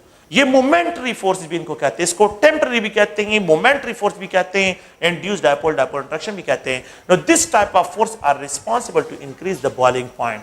London dispersion force जो है ये क्या है, यहाँ पे जो है boiling point of the molecule को यहाँ पे क्या करें, इंक्रीज करें। तो अकॉर्डिंग टू दिस कंसेप्ट जो है कि जितना मोलर मास इंक्रीज होता है, लंडन डिस्पर्शन फोर्सेस इंक्रीज होती है, तो बॉइलिंग पॉइंट इंक्रीज होता है। जितना मोलर मास इंक्रीज होता है, पोलराइजेबिलिटी जो है इंक्रीज होती है। जितना मॉलिक्यूल मोर पोलराइजेबल होगा, पोलराइजेबिलिटी जो है जितना ज्यादा। अगर आप लोग देखें तो मैंने ये लिखा है कि molar mass of a substance जितना इंक्रीज होता है तो लंडन डिस्पर्शन फोर्स इंक्रीज होती है। Molar mass of a substance जो है जितने इंक्रीज होते हैं, पोलराइजेबिलिटी इंक्रीज होती है, पोलराइजिंग फोर्सेस इंक्रीज होते हैं। तो ये देखिए पोलराइजेबिलिटी जो है जितना मॉलिक्यूल, सपोज फ्लोरीन है और यहाँ पे क्लोरीन है, यहाँ पे ब्रोमीन है और यहाँ पे which of the following molecule have maximum polarizability? Iodine. Iodine है maximum polarizability as compare to fluorine. So polarizability जो है अगर आप लोग देखें, आयोडीन की ज्यादा दिन द ब्रोमीन, ब्रोमीन की ज्यादा दिन द क्लोरीन, क्लोरीन की ज्यादा दिन द फ्लोरीन। तो अगर आप इनको देखें, so they also London dispersion forces depend on the, किस चीज पे डिपेंड करते हैं? पोलराइजेबिलिटी पे। नो दे आल्सो डिस्क्राइब जो है द शेप पे, जो है शेप के शेप ऑफ द मॉलिक्यूल जो होते हैं। एक आप लोगों के पास लीनियर चेन मॉलिक्यूल्स होते हैं। तो लेट्स सपोज अगर मैं यहाँ पे एक लिख दूं कि कंपाउंड है और वो है एन-ब्यूटेन है, और दूसरा कंपाउंड है जो है आइसोब्यूटेन है। आइसोब्यूटेन अगर आप लोग देखें ब्रांच चेन है और ये स्ट्रेट चेन है। तो स्ट्रेट चेन हाइड्रोकार्बन जो होते हैं, सो इसका जो बॉइलिंग पॉइंट है 0 डिग्री सेंटीग्रेड, इसका बॉइलिंग पॉइंट जो है ये -12 डिग्री सेंटीग्रेड है। सो अगर आप लोग देखें स्ट्रेट चेन हाइड्रोकार्बन है higher boiling point than the branch chain hydrocarbon. So the number of जो है अगर आप लोग देखें the number of carbon increase होते हैं, ठीक है, बॉइलिंग पॉइंट इंक्रीज होता है। लेकिन अगर आप लोग देखें जब नंबर ऑफ ब्रांचेस इंक्रीज होते हैं तो यहाँ पे बॉइलिंग पॉइंट क्या होता है, ये डिक्रीज होता है। तो बॉइलिंग पॉइंट में नंबर ऑफ ब्रांचेस के साथ इसका इनवर्स रिलेशन है, क्योंकि लंडन डिस्पर्शन फोर्सेस डिक्रीज होती है। तो ये अगर आप आमतौर पे हम डिस्कशन करते हैं कि जिन मॉलिक्यूल में जो है जिनका मोलर मास ज्यादा होगा उनमें लंडन डिस्पर्शन फोर्सेस ज्यादा होंगे। तो लेट्स सपोज जो है कार्बन 5 में ज्यादा दिन द कार्बन 4, कार्बन 4 है मोर दिन द कार्बन 3, कार्बन 3 है मोर दिन द कार्बन 2, कार्बन 2 है मोर दिन द कार्बन 1। तो जितने कार्बन नंबर इंक्रीज होते हैं बॉइलिंग पॉइंट। अगर आप लोग डीजल ऑयल को देखें तो डीजल ऑयल है more boiling point than the जो है कैरोसिन ऑयल। कैरोसिन ऑयल है more boiling point, kerosene oil है more boiling point than the petrol, और पेट्रोल है more boiling point than the pet ether. तो पेट ईथर का boiling point सबसे कम होगा। और यहाँ पे जो है अगर आप गैसेस को देखें तो गैसेस का बॉइलिंग पॉइंट जो है सबसे लीस्ट। तो लंडन डिस्पर्शन फोर्सेस जो है अगर आप देखें तो हमने जो डिस्कशन की है कि इसमें आप लोगों के पास पोलराइजेबिलिटी इंक्रीज होती है, और यहाँ पे जो है मोलर मास जितने ज्यादा होंगे लंडन डिस्पर्शन फोर्सेस क्या होंगे, ये मैक्सिमम जो है यहाँ पे डिस्क्राइब होंगे। अच्छा, तो इसमें जो है ये तो dipole dipole force, London dispersion forces की बात की है। एक और फोर्स को जो है हम जिसको कहते हैं ion induced dipole dipole force, ion induced dipole forces. एक होता है आयन इंड्यूस्ड डायपोल फोर्सेस। ये जनरल सी बात है। अगर आप लोग देखिए ये सोडियम आयन है, एक सोडियम आयन केटाइन लेता हूं, सोडियम आयन केटाइन है, और मैं यहाँ पे क्लोरीन गैस के करीब, ये क्लोरीन मॉलिक्यूल है, लेट्स सपोज ये क्लोरीन मॉलिक्यूल है, ये न्यूक्लियस है और ये इसके इलेक्ट्रॉन्स है, जो भी इलेक्ट्रॉन्स हैं मैं जनरली लिख रहा हूँ कि ये इलेक्ट्रॉन्स हैं। तो ये एक क्लोरीन मॉलिक्यूल है, नॉन पोलर, ये क्या है, नॉन पोलर है। और ये अगर आप देखें तो ये केटाइन है, केटाइन इसमें चार्ज है, इस पे चार्ज है। ये केटाइन जब इसके करीब आता है तो होता क्या है कि ये केटाइन इसके इलेक्ट्रॉन को अपनी तरफ अट्रैक्ट कर लेता है। तो ये पॉजिटिव चार्ज केटाइन और यहाँ पे जो है क्या करते हैं, इस इलेक्ट्रॉन को अपनी तरफ अट्रैक्ट कर लेते हैं, ये नेगेटिव और ये पॉजिटिव। तो ये केटाइन क्या करता है, नियर बाय क्लोरीन मॉलिक्यूल में इंडक्शन करता है। तो यहां पे नेगेटिव जो है यहां पे इंडक्शन करते हैं, इसको इंड्यूस, यहां पे ये इंड्यूस डायपोल है और ये केटाइन है। तो सोडियम आयन और क्लोरीन मॉलिक्यूल के दरमियान जो इलेक्ट्रोस्टैटिक फोर्स ऑफ इंटरेक्शन होगी, ये केटाइन इंड्यूस जो है dipole dipole interaction, cation induce dipole interaction होगा। तो अगर मैं आपको ये कहूं कि the type of intermolecular forces between the chlorine molecule and sodium ion, तो ये केटाइन इंड्यूस्ड डायपोल इंटरेक्शन होगा। अगर मैं आपको ये कहूं, और से देखें कि यहाँ पे क्लोराइड आयन है, ये नेगेटिव चार्ज है क्लोराइड आयन, और मैं इसको क्या करता हूं, यहाँ पे जो है एक आर्गान मॉलिक्यूल के करीब लेके आता हूं, ये आर्गान है, तो ये इसका जो है न्यूक्लियस है, ये आर्गान का न्यूक्लियस है और यहाँ पे इलेक्ट्रॉन्स है, जितने भी इलेक्ट्रॉन्स है मैं इलेक्ट्रॉन्स की एक्सप्रेशन करता हूँ। ये नेगेटिव, इस नेगेटिव इलेक्ट्रॉन को रिपेल करेगा तो न्यूक्लियस को अट्रैक्ट करेगा, तो क्या होगा, ये एक एनाइन यहां पे जो है न्यूक्लियस को अट्रैक्ट करेगा और इलेक्ट्रॉन को रिपेल करेगा, तो यहां पे एनाइन इंड्यूस्ड डायपोल इंटरेक्शन है, दैट इज कॉल्ड एनाइन, और ये इंड्यूस्ड डायपोल है। तो एनाइन, तो अगर मैं आपको ये कहूं कि what is the type of force is present, यहां पे आर्गान और क्लोराइड आयन के दरमियान जो फोर्स होंगे वो एनाइन इंड्यूस्ड डायपोल इंटरेक्शन होंगे। तो एनाइन, तो क्लोराइड आयन और आर्गान के दरमियान एनाइन इंड्यूस्ड डायपोल इंटरेक्शन है, और सोडियम आयन और क्लोराइड के दरमियान जो है यहाँ पे सोडियम आयन और क्लोरीन के दरमियान जो है ये क्या होंगे, प्लीज ज़हन में रखें, ये केटाइन इंड्यूस्ड डायपोल इंटरेक्शन है। अच्छा, एक होता है डायपोल डायपोल, और यहाँ पे एक परमानेंट डायपोल होता है, और एक होता है induced dipole interaction, induced dipole interaction. तो यहाँ पे एक अनदर इंटरेक्शन को बात करते हैं, और वो क्या है कि यहाँ पे डायपोल इंड्यूस्ड डायपोल इंटरेक्शन। इसका मतलब क्या है, अगर मेरे पास एक HCl मॉलिक्यूल है जिसमें नेगेटिव चार्ज, ये पॉजिटिव चार्ज है, अगर मैं इस HCl मॉलिक्यूल को लेता हूं, इसमें परमानेंट पोल है, इसमें क्या है, परमानेंट पॉजिटिव और नेगेटिव पोल है, परमानेंट पॉजिटिव और नेगेटिव पोल है। And if we have to close, अगर हमें क्या करते हैं, इसको क्रिप्टॉन के करीब लेके आते, या क्लोरीन गैस के करीब लेके आते, जो नॉन पोलर होते हैं, तो अगर मैं इसको जो है आर्गान के करीब लेके आता हूं, तो ये आर्गान का न्यूक्लियस है और ये इलेक्ट्रॉन है, तो ये नेगेटिव इस इलेक्ट्रॉन को रिपेल करेगा और ये नेगेटिव इस पॉजिटिव पोल को जो है क्या करेगा, न्यूक्लियाई को अट्रैक्ट करेगा। तो होगा क्या कि यहाँ पे जो है ये HCl है, ये नेगेटिव, यहाँ पे ये इंडक्शन कर लेते हैं, ये पॉजिटिव को अट्रैक्ट कर लेते हैं, और यहाँ पे, तो बात सुने प्लीज, ये डायपोल है, परमानेंट डायपोल है, और ये परमानेंट डायपोल इस जो नॉन पोलर है इसमें इंडक्शन करता है, इसको इंड्यूस करता है, इसमें इंडक्शन करता है, इसकी इंडक्शन कर लेता है। सो इट इज कॉल्ड, तो HCl और आर्गान के दरमियान जो फोर्सेस होंगे, इट इज डिस्क्राइब जो है, प्लीज याद रखें, डायपोल इंड्यूस्ड डायपोल इंटरेक्शन होगा। तो अगर मैं आपको ये कहूं कि ये HCl मॉलिक्यूल है and the type of force is present in HCl in argon, the type of force is present in HCl argon, dipole induced dipole interaction होंगे, डायपोल इंड्यूस्ड डायपोल इंटरेक्शन जो है यहाँ पे क्या होंगे, ये प्रेजेंट होगी। तो ये एक जनरल सा जो है कंसेप्ट है, आप लोग प्लीज इनको ज़हन में रखें कि यहाँ पे जो है लंदन डिस्पर्शन फोर्सेस की बात हमने जो की है, यहाँ पे अगर आप लोग देखें, यहाँ पे dipole induce and cation induce जो है इन फोर्सेस को जो है यहाँ पे डिस्क्राइब करते हैं। अच्छा, तो अगर आप लोग देखें तो इन ऑल फोर्सेस को हम क्या कहते हैं, वंडरवाल फोर्सेस कहते हैं, वंडरवाल फोर्सेस। वंडरवाल फोर्सेस में जो है हमने अभी तक हमने जो डिस्कशन की है, तो हमने हाइड्रोजन बॉन्डिंग को डिस्कस कर लिया है।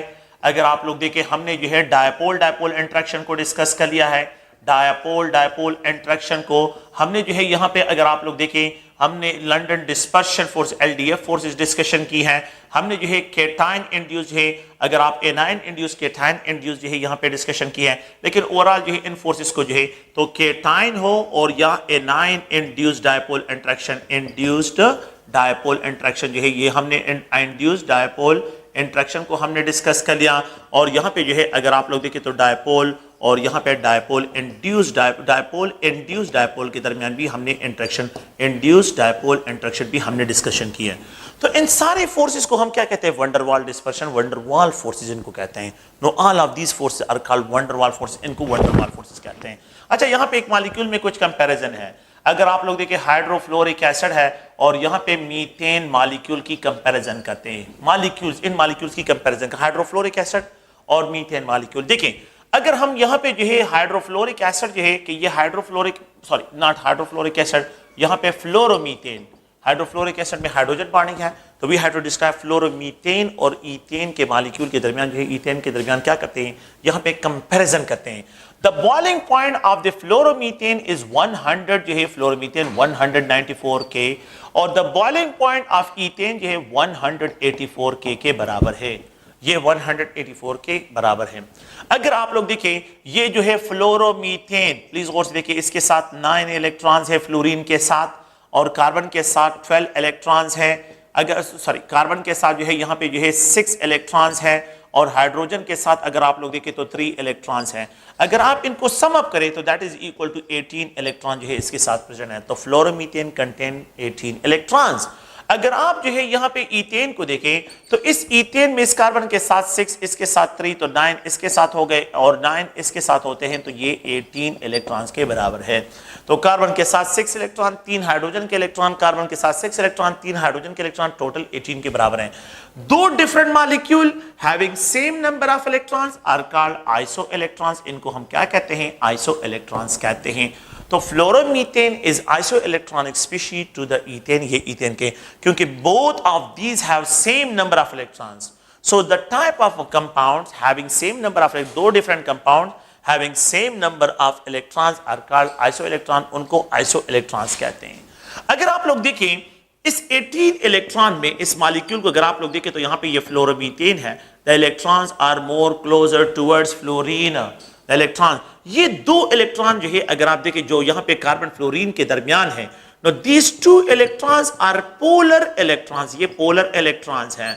बाकी जो है अगर आप लोग देखें जितने भी इलेक्ट्रॉन्स हैं वो नॉन, तो 16 इलेक्ट्रॉन, टोटल 18 इलेक्ट्रॉन है।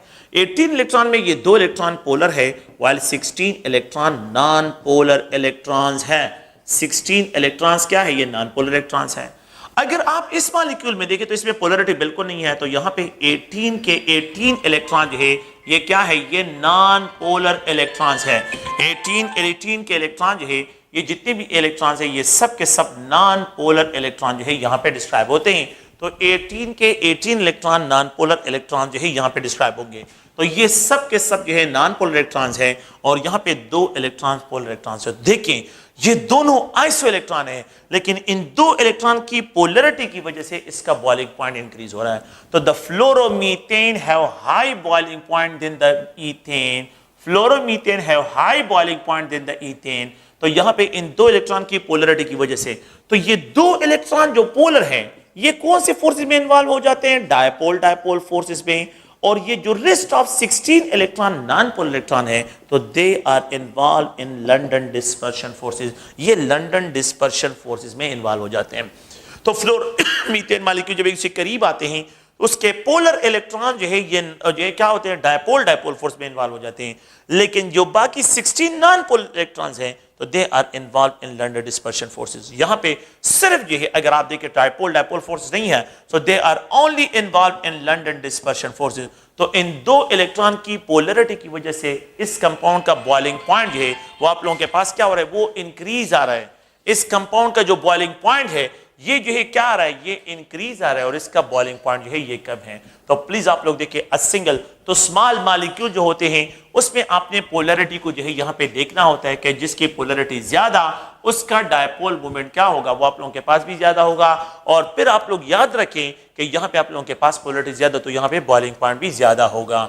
सेकेंड पॉइंट में अगर आप लोग देखें तो यहाँ पे ये कार्बन टेट्राक्लोराइड है और यहाँ पे एक अनदर मॉलिक्यूल क्लोरोफॉर्म है। इन दोनों की कंपैरिजन करते हैं, कार्बन टेट्राक्लोराइड, अगर आप लोग देखें कार्बन टेट्राक्लोराइड और ये क्लोरोफॉर्म है, द बॉइलिंग पॉइंट इसका 67.5 डिग्री सेंटीग्रेड है और यहाँ पे जो है 61.2 डिग्री सेंटीग्रेड है। बुक में जो वैल्यू लिखी है उल्टा लिखी है, आप लोग इसकी करेक्शन करें। कार्बन टेट्राक्लोराइड का बॉइलिंग पॉइंट ज्यादा और क्लोरोफॉर्म का बॉइलिंग पॉइंट क्या है, ये कम है।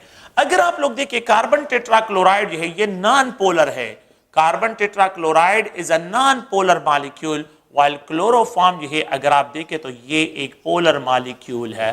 क्लोरोफॉर्म एक पोलर मॉलिक्यूल है और कार्बन, लेकिन इसका बॉइलिंग पॉइंट ज्यादा और इसका बॉइलिंग पॉइंट कम है। यहाँ पे डायपोल डायपोल फोर्स है और यहाँ पे लंडन डिस्पर्शन फोर्स है। तो अगर आप लोग देखिए ठीक है कि यहाँ पे जो है अगर इंटरमॉलिक्यूलर फोर्सेस जो है हम एक्सपेक्ट करें ज्यादा है, लेकिन यहाँ पे भी इंटरमॉलिक्यूलर फोर्सेस जो है यहाँ पे भी ज्यादा है। चाहिए तो ये कि यहाँ पे इसका बॉइलिंग पॉइंट ज्यादा होता है, इसका बॉइलिंग पॉइंट कम होता, लेकिन प्रॉब्लम ये हो जाता है कि इसके साथ एक इलेक्ट्रॉन है और यहाँ पे 17 इलेक्ट्रॉन जो है यहाँ पे प्रेजेंट है। 17 इलेक्ट्रॉन का लंदन डिस्पर्शन फोर्सेस एक इलेक्ट्रॉन के पोलैरिटी से क्या है, ये ज्यादा है, तो इसी वजह से इसका बॉइलिंग पॉइंट ज्यादा। और यहाँ पे तो इस केस में अगर आप देखें तो एलडीएफ फोर्सेस डोमिनेट करी है over the dipole dipole forces. LDF forces dominate करिए over the dipole dipole forces, और यहां पे डायपोल डायपोल फोर्सेस डोमिनेट कर रही है over the LDF forces. LDF forces पे जो है यहां पे ये डोमिनेट करिए। तो आप लोगों ने प्लीज ये कि स्मॉल मॉलिक्यूल में उसमें पोलैरिटी को देखें, और जब मॉलिक्यूल का साइज बड़ा हो जाता है तो फिर लंदन डिस्पर्शन फोर्स डोमिनेट करती है और डायपोल डायपोल फोर्स जो है वो वीकर हो जाती है।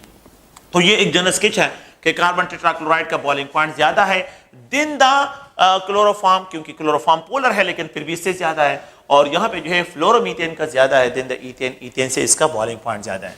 तो ये अगर आप देखें तो जनरल इंट्रोडक्शन है अबाउट द इंटरमॉलिक्यूलर फोर्सेस, कितने टाइप्स ऑफ इंटरमॉलिक्यूलर फोर्स हैं। नेक्स्ट जो है हम आ जाते हैं एक अनदर टॉपिक की तरफ आते हैं, इवापोरेशन। सो द इवापोरेशन क्या है? इवापोरेशन जो है एक स्पॉन्टेनियस जो है the spontaneous escaping of molecule, escaping of molecule from the surface of liquid, escaping of molecule from the surface of liquid, from the surface of liquid is known as, इसको हम क्या कहते हैं? इसको हम evaporation कहते हैं। the spontaneous escaping जो है molecule from the surface of liquid, ये एक spontaneous process है। evaporation एक spontaneous process है। the third जो है evaporation जो है ये endothermic process है, इसमें जो है गैसेस बनते हैं तो एंडोथर्मिक प्रोसेस है और एक स्पॉन्टेनियस प्रोसेस है। द फोर्थ वन जो है evaporation occur at all condition of temperature and pressure, at all condition of temperature and pressure जो है ये हर एक कंडीशन पे जो है ये ऑब्जर्व होते हैं, ये इवापोरेशन है। कौन कौन से फैक्टर जो है अगर आप लोग देखें इवापोरेशन को इफेक्ट करते हैं, तो एक factor affecting the rate of evaporation, affecting the rate of evaporation, rate of evaporation को जो है कौन कौन से फैक्टर इफेक्ट करते हैं। सो द पहला फैक्टर ये है कि stronger intermolecular forces, the rate of evaporation जो है वो कम होगा, रेट ऑफ इवापोरेशन जो है वो लो होगा जितना इंटरमॉलिक्यूलर फोर्सेस ज्यादा होते हैं। If a molecule tightly hold each other, जितना वो टाइटली एक दूसरे को होल्ड करती हैं तो फिर रेट ऑफ इवापोरेशन क्या होगा, वो आप लोगों के पास कम से कम होगा। Intermolecular force increase, rate of evaporation decrease. Temperature increase करने से, टेम्परेचर इंक्रीज करने से इंटरमॉलिक्यूलर फोर्सेस कम होती है तो रेट ऑफ इवापोरेशन जो है ये क्या होता है, ये इंक्रीज होता है। जितना टेम्परेचर ज्यादा होगा इंटरमॉलिक्यूलर फोर्सेस कम होती है, रेट ऑफ इवापोरेशन जो है ये ज्यादा होगा। द थर्ड पॉइंट ये है कि सरफेस एरिया जितना मैं इंक्रीज करता हूं तो यहां पे रेट ऑफ इवापोरेशन जो है ये इंक्रीज होता है। तो surface area of the liquid जितना स्प्रेड होता जाता है, surface area of the liquid जितना स्प्रेड होता जाता है, रेट ऑफ इवापोरेशन इतना इंक्रीज होता है। द फिफ्थ वन अगर आप लोग देखें, लिक्विड की density, density of the liquid जितनी इंक्रीज होती है तो density of the liquid increase होती है, रेट ऑफ इवापोरेशन जो है ये डिक्रीज होता है, रेट ऑफ इवापोरेशन डिक्रीज होता है जब density of the liquid increase होती है। तो अगर आप लोग देखें ये 2018 के ईटा के पेपर में उन्होंने एक क्वेश्चन दिया था कि इवापोरेशन डिपेंड ऑन, अगर आप लोग देखें इवापोरेशन डिपेंड ऑन कि ये कौन से फैक्ट जो है डिपेंड ऑन, तो यहाँ पे ए है, बी है, सी है और ये डी है। उन्होंने लिखा है सरफेस एरिया, उन्होंने जो है यहाँ पे लिखा है टेम्परेचर, उन्होंने एक अनदर क्वेश्चन जो है यहाँ पे जो लिखा है इंटरमॉलिक्यूलर फोर्सेस, यहाँ पे नन लिखा है तो नन ऑफ द अबव इसमें आंसर आता है। उन्होंने रेट की बात नहीं की। इवापोरेशन तो एक फिनोमिना है, इवापोरेशन क्या है, एक फिनोमिना है।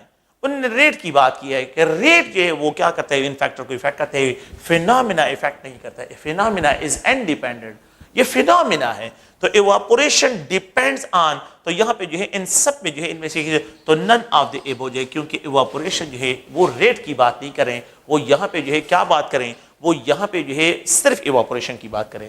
तो इवापोरेशन फिनोमिना है और फिनोमिना जो है वो इंडिपेंडेंट ऑन द फैक्टर, वो फैक्टर पे इंडिपेंडेंट होता है। तो रेट ऑफ इवापोरेशन इवापोरेशन कौन कौन से फैक्टर पे डिपेंड करता है वो मैंने यहाँ पे आप लोगों को लिख दिया है। एक अनदर जो है टॉपिक है दैट इज वेपर प्रेशर के what is mean by vapour pressure किसे कहते हैं। वेपर प्रेशर लिक्विड की प्रॉपर्टी होती है और ये जो है इंट्रिंसिक प्रॉपर्टी है, इंट्रिंसिक प्रॉपर्टी होती है और इट इज जो है इसको हम क्या कहते हैं प्रॉपर्टी ऑफ लिक्विड्स होती है। और इसको अगर आप लोग देखें तो इवापोरेशन सॉरी वेपर प्रेशर जो होता है इसको अगर आप लोग देखें तो इंटेंसिव प्रॉपर्टी भी कहते हैं जो अमाउंट पे इंडिपेंडेंट होती है। तो ये सिस्टम की इंटेंसिव प्रॉपर्टी भी इनको कहते हैं। और यहाँ पे अगर आप लोग देखें तो ये किस चीज पे डिपेंड करती है, ये nature of the intermolecular constitution पे कि कौन सी कंस्टिट्यूट, तो ये कंस्टिट्यूटिव प्रॉपर्टीज है। तो आप लोग ज़हन में रखें कंस्टिट्यूटिव का मतलब यहाँ पे क्या है कि यहाँ पे जो है आप लोगों के पास इंपॉर्टेंट इसमें जो है एटम्स की कनेक्टिविटी बहुत इंपॉर्टेंट है।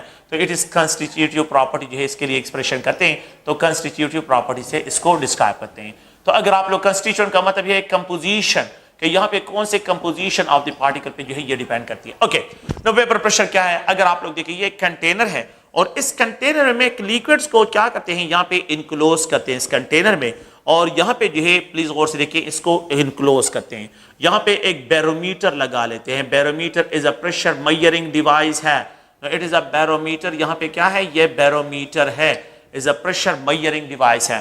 होता क्या है कि यहाँ पे ये लिक्विड मॉलिक्यूल इवापोरेट होते हैं, the liquid molecule, so the spontaneous escaping of the liquid molecule from the surface of a liquid is known as evaporation, इसको evaporation कहते हैं और ये gaseous phase में convert होते हैं।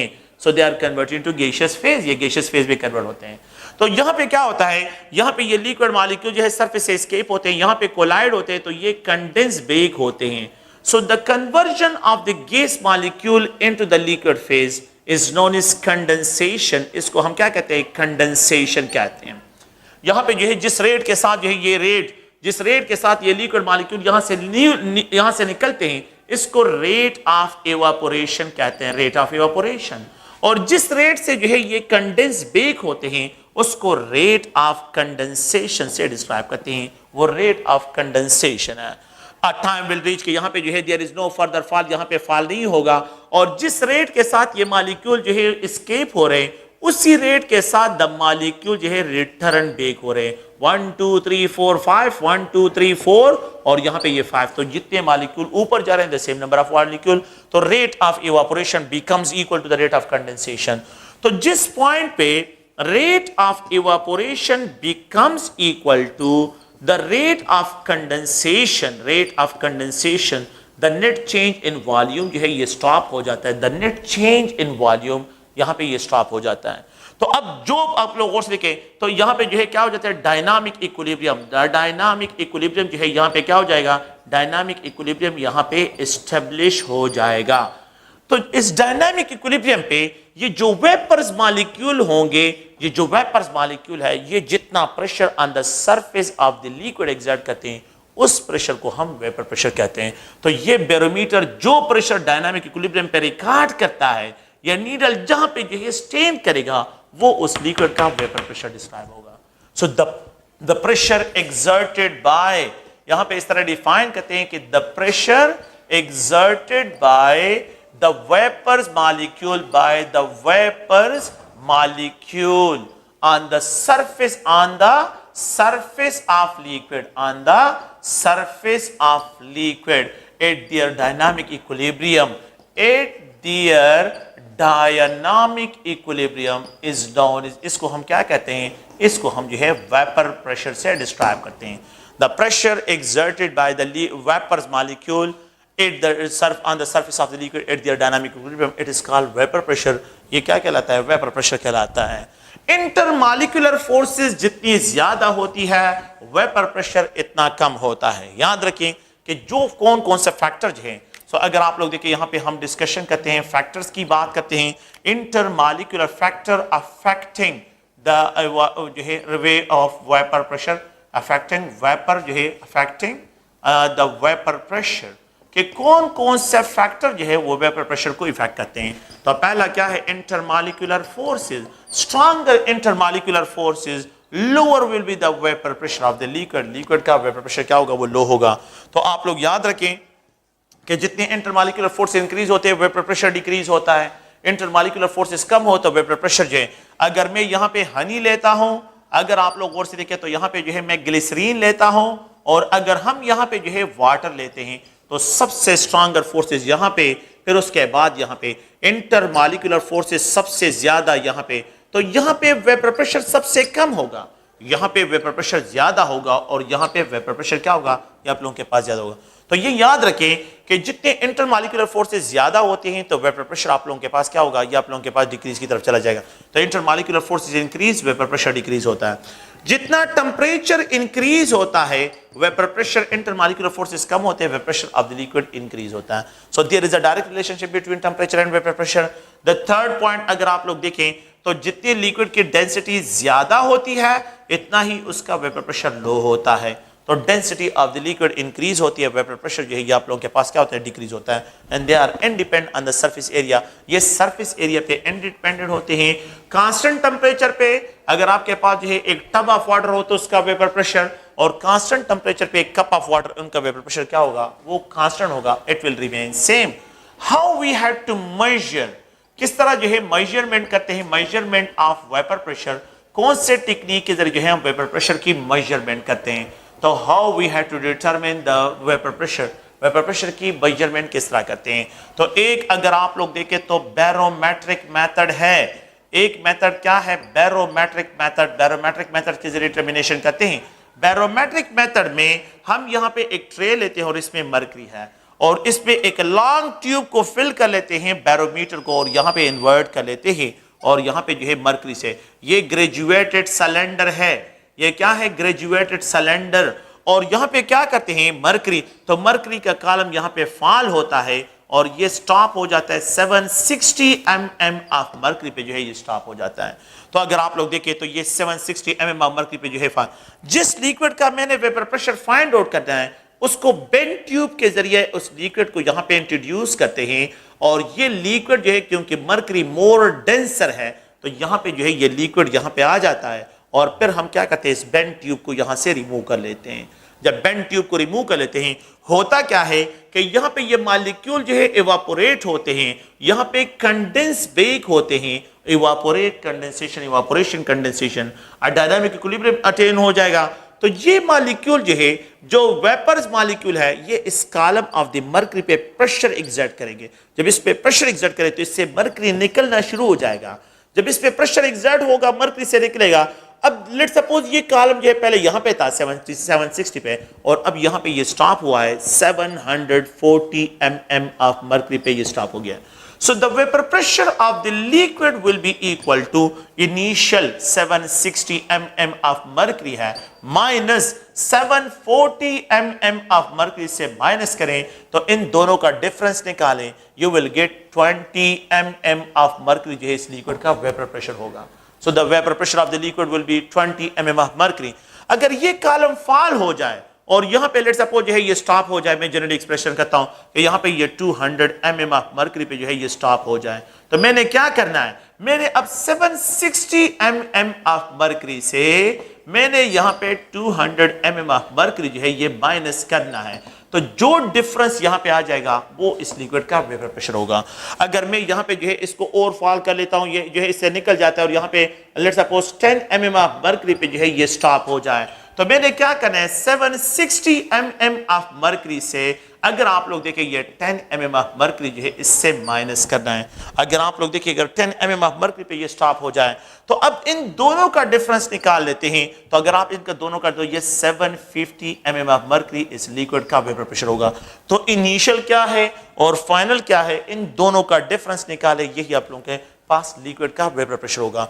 अगर मैं एक ऐसा लिक्विड इसमें डाल दूं कि वो इस कॉलम को कंप्लीटली एम्प्टी करे, जितना भी मरकरी है वो सब के सब निकाल दे, तो फिर क्या हो जाएगा, क्या लिक्विड का प्रेशर 1 हो जाएगा? नहीं। आप लोग याद रखिए, this method fail. This barometric method is applicable to find, barometric method is applicable to find the vapour pressure, to find the vapor pressure of those liquid, vapor pressure of those liquid having vapor pressure lesser than 1 atm हो, lesser than 1 atm हो। तो ये method फिर apply होता है। अगर 1 atm से greater vapour pressure हो लिक्विड का तो फिर ये मेथड अप्लाई नहीं होता, तो फिर हम एक दूसरा मेथड अप्लाई करते हैं and that is known as manometric method, उसको मानोमेट्रिक मेथड कहते हैं। तो मानोमेट्रिक मेथड जो है यहाँ पे अप्लाई करते हैं, मानोमेट्रिक एक अनदर मेथड अप्लाई करते हैं दैट इज कॉल्ड मानोमेट्रिक मेथड। ये मानोमेट्रिक मेथड जो है यहाँ पे अप्लाई करते हैं। अगर आप लोग देखें तो मानोमेट्रिक मेथड में क्या है कि यहाँ पे जो है एक राउंड बॉटम फ्लास्क लेते हैं, राउंड बॉटम फ्लास्क, और ये जो है थर्मोस्टेट पे हैंग करते हैं, थर्मोस्टेट। तो ये थर्मोस्टेट है, इट इज थर्मोस्टेट। ये राउंड बॉटम फ्लास्क है, आरबी फ्लास्क इसको कहते हैं। It is connected with the T shape tube, इसको टी शेप ट्यूब के साथ कनेक्ट करते हैं। It is connected with the T shape tube, T shape tube के साथ इसको कनेक्ट करते हैं और यहां से ये कनेक्ट होगा with a U shape limb के साथ जिसको मानोमीटर कहते हैं। यहां पे ये ओपन होता है, ये एरिया जो है ये ओपन है और यहां पे ये टी शेप ट्यूब के साथ कनेक्टेड है। यहां पे ये वैक्यूम पंप के साथ इस साइड से जो है ये कनेक्टेड है। यहां पे एक स्टॉपर लगा होता है और एक स्टॉपर यहां पे जो है ये कनेक्टेड होता है। अगर आप लोग देखें हम क्या करते हैं, इस स्टॉपर को क्लोज करते हैं, इसको ओपन करते हैं और इसको फ्रोजन स्टेट में लेके आते हैं कि जो आप लोगों के पास यहां पे लिक्विड है इसको फ्रीज कर लेते हैं फ्रोजन स्टेट में। वैक्यूम पंप ऑन करते हैं कि यहां पे जितने भी गैसेस होते हैं, एडहेरिंग गैसेस है, इनको रिमूव करें, इनको यहां से क्या कर लेते हैं, रिमूव कर लेते हैं। फिर इसको बंद कर लेते हैं, फिर इसको क्या करते हैं, क्लोज कर लेते हैं और इसको ओपन करते हैं। तो यहां पे जो है जो गैसेस है, सॉरी यहां पे आप लोग मर्करी है, मेरा क्या यहां पे मर्करी है और यहां पे जो गैसेस है वो गैसेस यहां पे आ जाएं। फिर इसको जो है बंद कर लेते हैं, जितने भी गैसेस यहां पे होते हैं वो यहां पे आ जाते हैं। यहां पे चांसेस ये है कि अगर हम वैक्यूम पंप ऑन करें तो ऐसा ना हो कि ये क्या हो कि ये मर्करी यहां पे ट्रांसफर हो जाए। तो इसको अवॉइड करने के लिए हम क्या करते हैं, इसको बंद रखते हैं।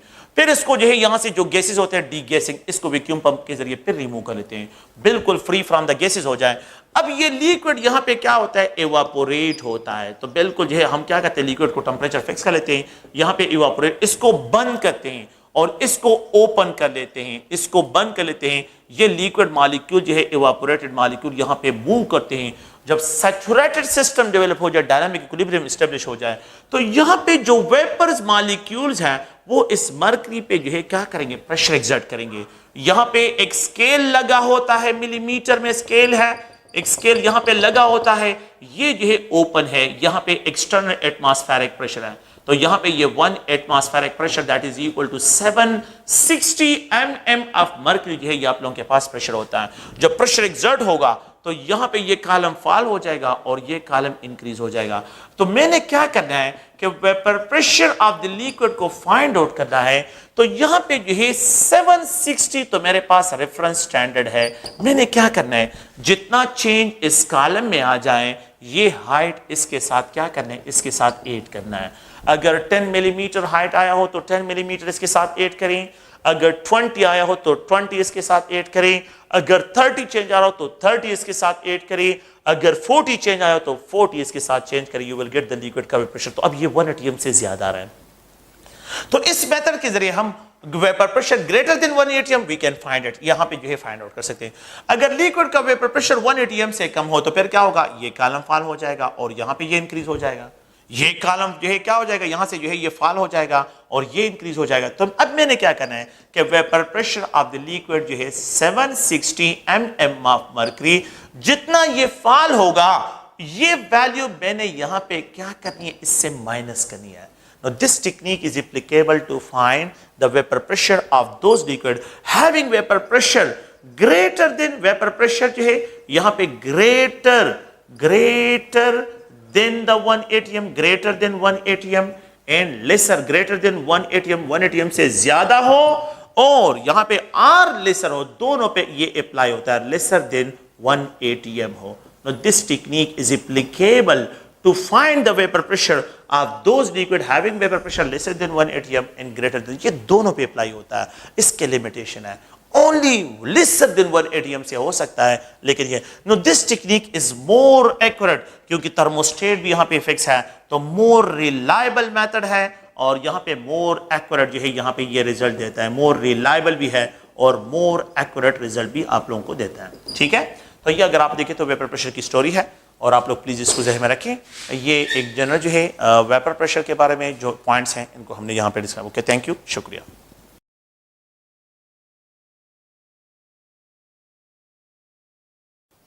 ओके, विस्कासिटी ऑफ लिक्विड जो है अगर हम डिस्क्राइब करते हैं तो इस टॉपिक में हमने इससे पहले जो है सरफेस टेंशन को डिस्कस किया है। जो लिक्विड की प्रॉपर्टीज़ है उनको हमने डिस्कशन इसमें जो है विस्कासिटी रहता है। विस्कासिटी को अगर हम इस तरह डिफाइन करते हैं कि the internal resistance experience by a liquid during flow. जब भी एक लिक्विड फ्लो करता है तो फ्लो के दौरान जो है जो इंटरनल रेजिस्टेंस वो एक्सपीरियंस करता है, ये उसकी विस्कासिटी कहलाती है। बाज़ लिक्विड जो है बहुत ज़्यादा विस्कस होते हैं, बाज़ लिक्विड जो है वो लीस्ट विस्कस होते हैं, बाज़ लिक्विड जो होती हैं उनकी विस्कासिटी जो है बहुत ही कम होती है। अगर आप लोग देखें, हम जो है इस विस्कासिटी को इस तरह डिस्क्राइब करते हैं कि लेट्स सपोज ये मॉलिक्यूल है और इन मॉलिक्यूल्स को जो है लेयर फॉर्म में जो है डिवाइड कर लेते हैं। ये एक लेयर है और यहाँ पे जो है अगर आप देखें ये एक लेयर है, यहाँ पे एक दूसरा लेयर है कि ये लिक्विड मॉलिक्यूल्स और इनको लेयर्स में जो है लेट्स सपोज करते हैं इनको डिवाइड कर लेते हैं। ये लेयर जो है इसको स्टेशनरी लेते हैं और ये मूव करता है। ये स्टेशनरी है और ये जो है अगर आप लोग देखें तो ये मूव करता है। तो जब ये मूव करता है इसको जो है स्लाइड होता है। जब ये स्लाइड होता है तो ड्रैगिंग फोर्स एक्सपीरियंस होती है। ये मॉलिक्यूल जो है इसको मैं क्या करता हूँ, एक लेयर को स्टेशनरी कंसीडर करता हूँ और ये दूसरा जो लेयर है ये जब मूव करता है तो यहाँ पे ड्रैगिंग फोर्सेस जो है इनको एक्सपीरियंस होती है। ड्रैगिंग फोर्सेस इन स्पेसेस में जब आ जाते हैं तो दे एक्सपीरियंस ड्रैगिंग फोर्सेस। ये क्या एक्सपीरियंस करते हैं? Dragging forces, resistance, internal resistance. जितना सरफेस एरिया ज्यादा होता है, मॉलिक्यूलर लेयर का सरफेस एरिया ज्यादा होगा, ये ड्रैगिंग फोर्सेस ज्यादा होगी, विस्कोसिटी जो है इसके लिए ज्यादा होगी। अगर आप लोगों को जितनी वेलोसिटी, तो हम इस तरह डिस्कशन करते हैं कि ये force, dragging forces is directly proportional to the areas of the molecule, is directly proportional to the velocity. जितना जो है ये इस वेलोसिटी, ये स्टेशनरी और ये जितना ज्यादा जो है तेजी के साथ मूव करेगा, वेलोसिटी के साथ डायरेक्ट प्रोपोर्शन है। इन inversely proportional to the distance between these two layer. और इनके तो जितना ये डिस्टेंस ज्यादा होगा ड्रैगिंग फोर्सेस कम, जितना जो है ये कम होगा ड्रैगिंग फोर्सेस ज्यादा होंगे, इनवर्सली प्रोपोर्शनल होंगे। If the proportionality sign is remove तो यहाँ पे विस्कॉसिटी, तो इट इज कॉल्ड जो है अगर आप लोग देखें कोएफिशिएंट ऑफ विस्कोसिटी, और यहाँ पे ये ए है, वी है, डिवाइड बाय डी। अगर मैं कोएफिशिएंट ऑफ विस्कोसिटी को फाइंड आउट करता हूँ तो it is equal to force into distance divide by A V. तो ये यहाँ पे क्रॉस कर, यहाँ पे तो विस्कोसिटी रह जाएगा। अगर आप लोग देखें ये जो है एफ जो है अगर आप देखें तो ये न्यूटन है, ये जो है अगर आप देखें ये मीटर है, और यहाँ पे जो है ये मीटर स्क्वायर है, ये मीटर पर सेकंड है। ये मीटर इस मीटर के साथ कैंसिल हो जाएगा। यहाँ पे अगर मैं इस तरह लिख देता हूं तो ये न्यूटन जो है और यहाँ पे सेकंड और पर मीटर स्क्वायर होगा। We know that newton is equal to force is equal to KG into metre per second square है, ये न्यूटन के बराबर है। We can also write as a KG, यहाँ पे जो है metre per second square into second ये हुआ, और यहाँ पे जो है ये पर मीटर स्क्वायर, ये मीटर इस मीटर के साथ कैंसिल, ये सेकंड्स के साथ, तो वी कैन राइट केजी। अगर आप लोग देखें तो पर मीटर पर सेकंड इसकी वैल्यू है, केजी पर मीटर पर सेकंड। ये केजी जो है अगर आप लोग देखें इसको अगर मैं सीजीएस ग्राम पर मीटर जो है, सॉरी ग्राम पर सेंटीमीटर पर सेकंड जो है, ये सीजीएस सिस्टम है, इसके लिए यूनिट है।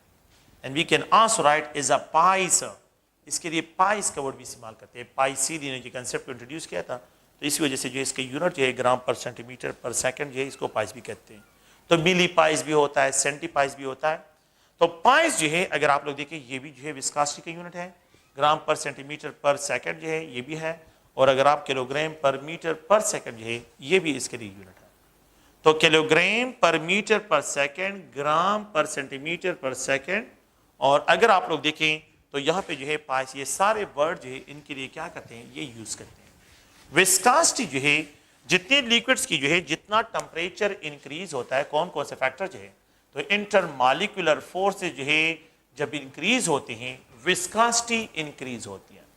तो स्ट्रॉन्गर इंटरमॉलिक्यूलर फोर्सेज जितने स्ट्रॉन्गर होते हैं, so they will hold tightly molecule, ये मॉलिक्यूल को टाइटली होल्ड करते हैं और इससे viscosity of the liquid increase होती है। इंटरमॉलिक्यूलर फोर्सेज जितने इंक्रीज होते हैं विस्कोसिटी इंक्रीज होती है। तो इंटरमॉलिक्यूलर फोर्सेज इंक्रीज करने से विस्कोसिटी इंक्रीज होती है। Stronger intermolecular forces have more viscosity, जहां पे इंटरमॉलिक्यूलर फोर्स ज्यादा होंगे। एक्सटेंसिव हाइड्रोजन बॉन्डिंग जिन मॉलिक्यूल में होती है, तो लेट सपोज अगर हनी को आप लोग देखें, फिर ग्लिसरीन को देखें और फिर वाटर को देखें, तो extensive hydrogen bonding is observe in case of honey, तो वो मोर विस्कस होता है। तो यहाँ पे जो है इंटरमॉलिक्यूलर फोर्स जितनी ज्यादा होती है विस्कोसिटी इंक्रीज होती है। टेम्परेचर जितना इंक्रीज होता है विस्कोसिटी जो है इतनी डिक्रीज होती है। तो टेम्परेचर इंक्रीज करने से इंटरमॉलिक्यूलर फोर्सेस कम होगी, तो विस्कोसिटी जो है डिक्रीज की तरफ चली जाएगी। तो water is more viscous at low temperature, water is least viscous at high temperature, honey is more viscous at low temperature, honey is least viscous at high temperature। तो टेम्परेचर और viscosity का क्या है, इनवर्स रिलेशन है। The third point अगर आप लोग देखें तो डेंसिटी है, तो जितनी डेंसिटी ज्यादा होती है विस्कोसिटी ऑफ द लिक्विड ये डिक्रीज होती है। सॉरी, जितनी डेंसिटी ज्यादा होती है विस्कोसिटी ऑफ द लिक्विड ज्यादा होती है। Liquid having more density have more viscosity, जितनी लिक्विड की डेंसिटी ज्यादा होती है विस्कोसिटी। द फोर्थ पॉइंट ये है कि द टाइम ऑफ फ्लो, एक लिक्विड जो है वो ज्यादा टाइम लेता है फ्लो में, तो जो लिक्विड ज्यादा टाइम लेते हैं फ्लो में उनकी विस्कोसिटी ज्यादा, जो लिक्विड जो है कम टाइम लेते हैं फ्लो में उनकी विस्कोसिटी कम होती है। तो टाइम ऑफ फ्लो के साथ विस्कोसिटी का डायरेक्ट है, डेंसिटी के साथ जो है डायरेक्ट है, टेम्परेचर के साथ इनवर्स है और इंटरमॉलिक्यूलर फोर्सेस के साथ क्या है, डायरेक्ट रिलेशनशिप है। तो जितना टेम्परेचर इंक्रीज होता है विस्कोसिटी ऑफ द लिक्विड जो है वो आप लोगों के पास डिक्रीज होती है। तो हनी जो है आप लोगों ने प्लीज ये सारे फैक्टर याद रखने हैं। हम how we have to determine viscosity, viscosity को जो है किस तरह डिटरमिन करते हैं, how we have to describe the viscosity, viscosity को जो है हम किस तरह डिस्क्राइब करते हैं, तो किस तरह जो है डिटरमिन करते हैं, मेजर करते हैं। सो यहाँ पे जो है एक मीटर जिसको वेस्कोमीटर कहते हैं, वेस्कोमीटर, तो ये एक वेस्कोमीटर है और इस वेस्कोमीटर के जरिए जो है एक डिवाइस है जिसके जरिए हम क्या करते हैं, विस्कोसिटी ऑफ द लिक्विड को डिटरमिन करते हैं। Viscosity of the liquid is determined by a device called viscometer, called viscometer, उसको हम क्या कहते हैं, विस्कोमीटर कहते हैं। तो a device that is used to find viscosity of liquid is known as viscometer, इसको विस्कोमीटर कहते हैं। यहाँ पे दो क्रॉस है, यहाँ पे x है और दूसरा y है। जिस लिक्विड की विस्कोसिटी फाइंड आउट करनी है उसको यहाँ पे ट्रांसफर कर लेते हैं और उसको सक कर लेते हैं, यहाँ तक फिल कर लेते हैं, उसको यहाँ से यहाँ तक फिल कर लेते हैं। जब फिल कर लेते हैं तो अगर आप लोगों से कि यहाँ तक उसको फिल कर लेते हैं और फिर क्या करते हैं, बात जो है अगर आप लोग देखिए इन यहाँ पे इन दोनों मार्क के दरमियान जो इनको फ्लो करते हैं और इसका time of flow find out करते हैं, कितना टाइम है। तो the viscosity of liquid is directly proportional to the density of liquid. The viscosity of, तो ये टाइम मैंने जो है कितना टाइम लेता है ये फ्लो में यहाँ से यहाँ तक कितना टाइम लेते हैं वो फाइंड आउट करना है। And viscosity of the liquid is directly proportional to the time of flow of liquid. We can write it as viscosity of liquid is equal to K into dl into TL. फिर मैं इसको wash कर लेता हूँ and it is filled with water, water को यहाँ पे लेके आते हैं और फिर इसको फ्लो करते हैं। The viscosity of water will be direct proportional to dW into TW. Viscosity of water will be equal to K dW into TW. तो हम क्या करते हैं, इनका रिलेटिव निकालते हैं। तो viscosity of liquid divided by viscosity of water is equal to, यहाँ पे जो है density of liquid into TL divided by dW into TW. Now this equation is a equation है for the relative viscosity of liquid. Relative viscosity of liquid को find out करने के लिए ये इक्वेशन यूज करते हैं, रिलेटिव विस्कोसिटी ऑफ लिक्विड।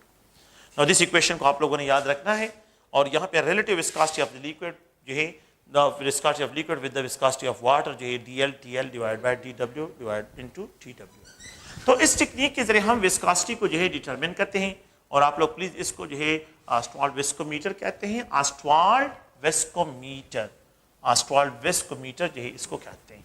तो इसके जरिए जो है हम तो ये इक्वेशन आप लोगों ने याद रखना है कि this equation is use for the relative viscosity of the liquid, एक रिलेटिव टर्म यहाँ पे यूज करते हैं। इसके बाद एक अनदर टॉपिक है, द लास्ट टॉपिक इस चैप्टर का है, दैट इज लिक्विड क्रिस्टल्स।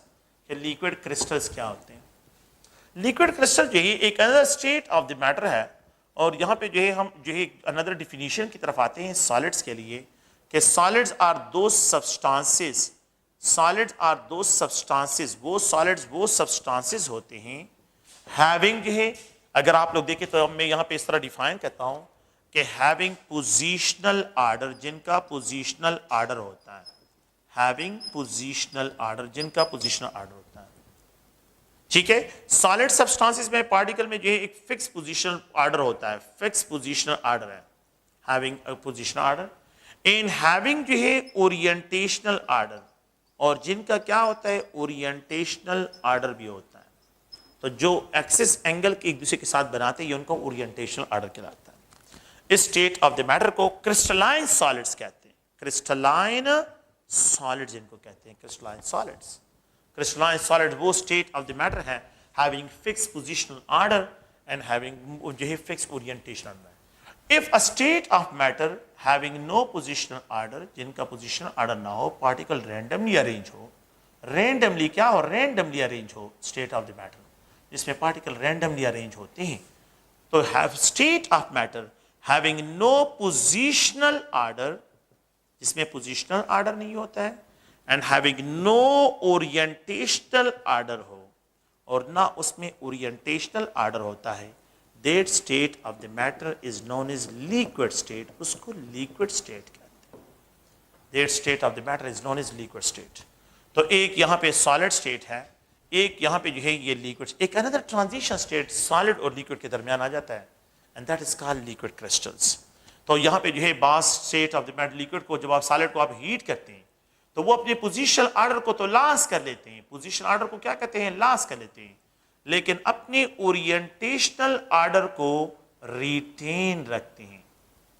तो the state of the matter देखें ये एक ट्रांजिशन स्टेट है, हैविंग नो पोजिशनल आर्डर, जिसमें पोजिशनल आर्डर ना हो, बट रिटेन जो है ओरिएंटेशनल आर्डर, लेकिन रिटेन करी ओरिएंटेशनल आर्डर को, ओरिएंटेशनल आर्डर को, ओरिएंटेशनल आर्डर को क्या करे, रिटेन करे। सो नो पोजिशनल आर्डर ये किसकी प्रॉपर्टी है, ये लिक्विड की प्रॉपर्टी है। ओरिएंटेशनल आर्डर किसकी प्रॉपर्टी है, सॉलिड की है। That's why this state of the matter is known as liquid crystals. तो इसमें एक प्रॉपर्टी लिक्विड्स की है और दूसरी प्रॉपर्टी जो है वो सॉलिड्स की है, क्रिस्टलाइन सॉलिड्स की है। So this property is known as a liquid crystal. इसको जो है हम क्या कहते हैं, लिक्विड क्रिस्टल्स कहते हैं। They have no position order but they retain their orientation order. Such a state of the matter is known as liquid crystal. इनको लिक्विड क्रिस्टल्स कहते हैं। अच्छा, लिक्विड क्रिस्टल जो होते हैं 3 टाइप्स के होते हैं। एक जो है अगर आप लोग देखें तो लिक्विड क्रिस्टल्स, एक है नेमेक्टिक लिक्विड क्रिस्टल, नेमेक्टिक लिक्विड क्रिस्टल्स। अगर आप देखें एक जो है यहाँ पे जो है सेमेक्टिक लिक्विड क्रिस्टल्स है, सेमेक्टिक लिक्विड क्रिस्टल्स है, और एक जो है अगर आप लोग देखें तो यहाँ पे कोलेस्टेरिक लिक्विड क्रिस्टल्स है, कोलेस्टेरिक लिक्विड क्रिस्टल्स है, liquid crystals, liquid crystals, cholesteric liquid crystal 3 किस्म के होते हैं। नेमेक्टिक लिक्विड क्रिस्टल जो है जो स्पाइडर की थ्रेडिंग होती है, अगर आप लोगों ने जो है स्पाइडर का जो जाल देखा हो तो उसमें पार्टिकल वो भी प्रोटीनियस इन नेचर होते हैं और इसमें पार्टिकल इस तरह अरेंज होते हैं। दे आर लिक्विड क्रिस्टल्स, ये लिक्विड क्रिस्टल्स होते हैं। नेमेक्टिक का मतलब है स्पाइडर को एक्सप्रेशन करते हैं। तो ये लिक्विड जो जाल होता है ये लिक्विड क्रिस्टल्स होते हैं। तो इसमें पार्टिकल इस तरह अरेंज होते हैं। पार्टिकल की अरेंजमेंट अगर आप लोग देखें इस फॉर्म में हो, पार्टिकल की अरेंजमेंट क्या हो, इस फॉर्म में हो, तो इसको सेमेक्टिक लिक्विड क्रिस्टल कहते हैं। सोप, सेमेक्टिक वर्ड सोप के लिए, विस्कस लिक्विड, जब सोप जो है किसी जगह पे पड़ा और वहां पे एक विस्कस लिक्विड बनाओ तो वो विस्कस लिक्विड जो सोप का होता है वो सेमेक्टिक लिक्विड क्रिस्टल होता है। और कोलेस्ट्रॉल आप लोग जानते हैं, तो इसमें जो पार्टिकल्स होते हैं वो शीट फॉर्म बनाते हैं, शीट ऑफ द कोलेस्टेरिक के लिए। तो यहाँ पे ऑर्गेनिक कंपाउंड्स है और ये एक शीट बनता है, दूसरा शीट फॉर्म में कोलेस्टेरिक लिक्विड क्रिस्टल्स होते हैं, कोलेस्टेरिक लिक्विड क्रिस्टल्स। तो ये इसके 3 टाइप्स होते हैं। तो सॉलिड स्टेट से लिक्विड स्टेट में एक ट्रांजिशन स्टेट प्रोड्यूस होता है और उस ट्रांजिशन स्टेट को लिक्विड क्रिस्टल्स कहते हैं। ये लिक्विड क्रिस्टल्स है, they have property just they liquid की तरह तो ये फ्लो करते हैं। लिक्विड क्रिस्टल आर आइसोट्रोपिक होते हैं, लेकिन इनकी जो ऑप्टिकल प्रॉपर्टी होती है ये इनआइसोट्रोपिक होती है। Optical property of the liquid crystal anisotropic होती है। लिक्विड क्रिस्टल अगर आप लोग देखें so they are used for the detection of cancer, detection of cancer, cancer के डिटेक्शन के लिए इसको यूज करते हैं, कैंसर डिटेक्शन के लिए कि जिस पेशेंट के बॉडी पे जो है कैंसर हो तो उसके बॉडी पे जो है लिक्विड क्रिस्टल लगा लेते हैं। जहाँ पे कैंसर होता है वहाँ पे टेम्परेचर ज़्यादा, तो जैसे ही आ जाता है वहाँ पे जो है वो रेड कलर के हो जाते हैं। तो डिटेक्शन ऑफ कैंसर के लिए इसको यूज़ करते हैं। It is also use for the angiography, angiographic जो है कि कहाँ पे जो है ब्लॉकेज, तो ग्राफी जो है एंजियोग्राफी, तो एंजियोग्राफी को डिटेक्ट जो है कि कहाँ पे जो है ब्लॉकेज ऑफ आर्टरीज है उनको डिटेक्ट करने के लिए।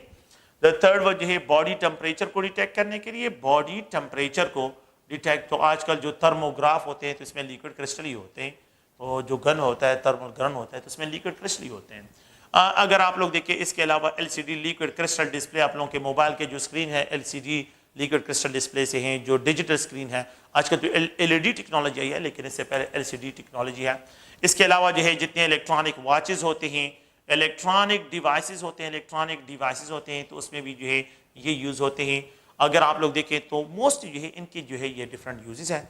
आप लोग प्लीज़ इसको क्या करें, इसका जो एक छोटा सा पैराग्राफ है उसको पढ़ लें और बाकी इसमें कोई इस तरह की टेक्निकल बात नहीं है, ठीक है। तो यहाँ पे जो है ये चैप्टर एंड करते हैं, ओके नेक्स्ट इंशाल्लाह जो है अनदर चैप्टर स्टार्ट करते हैं।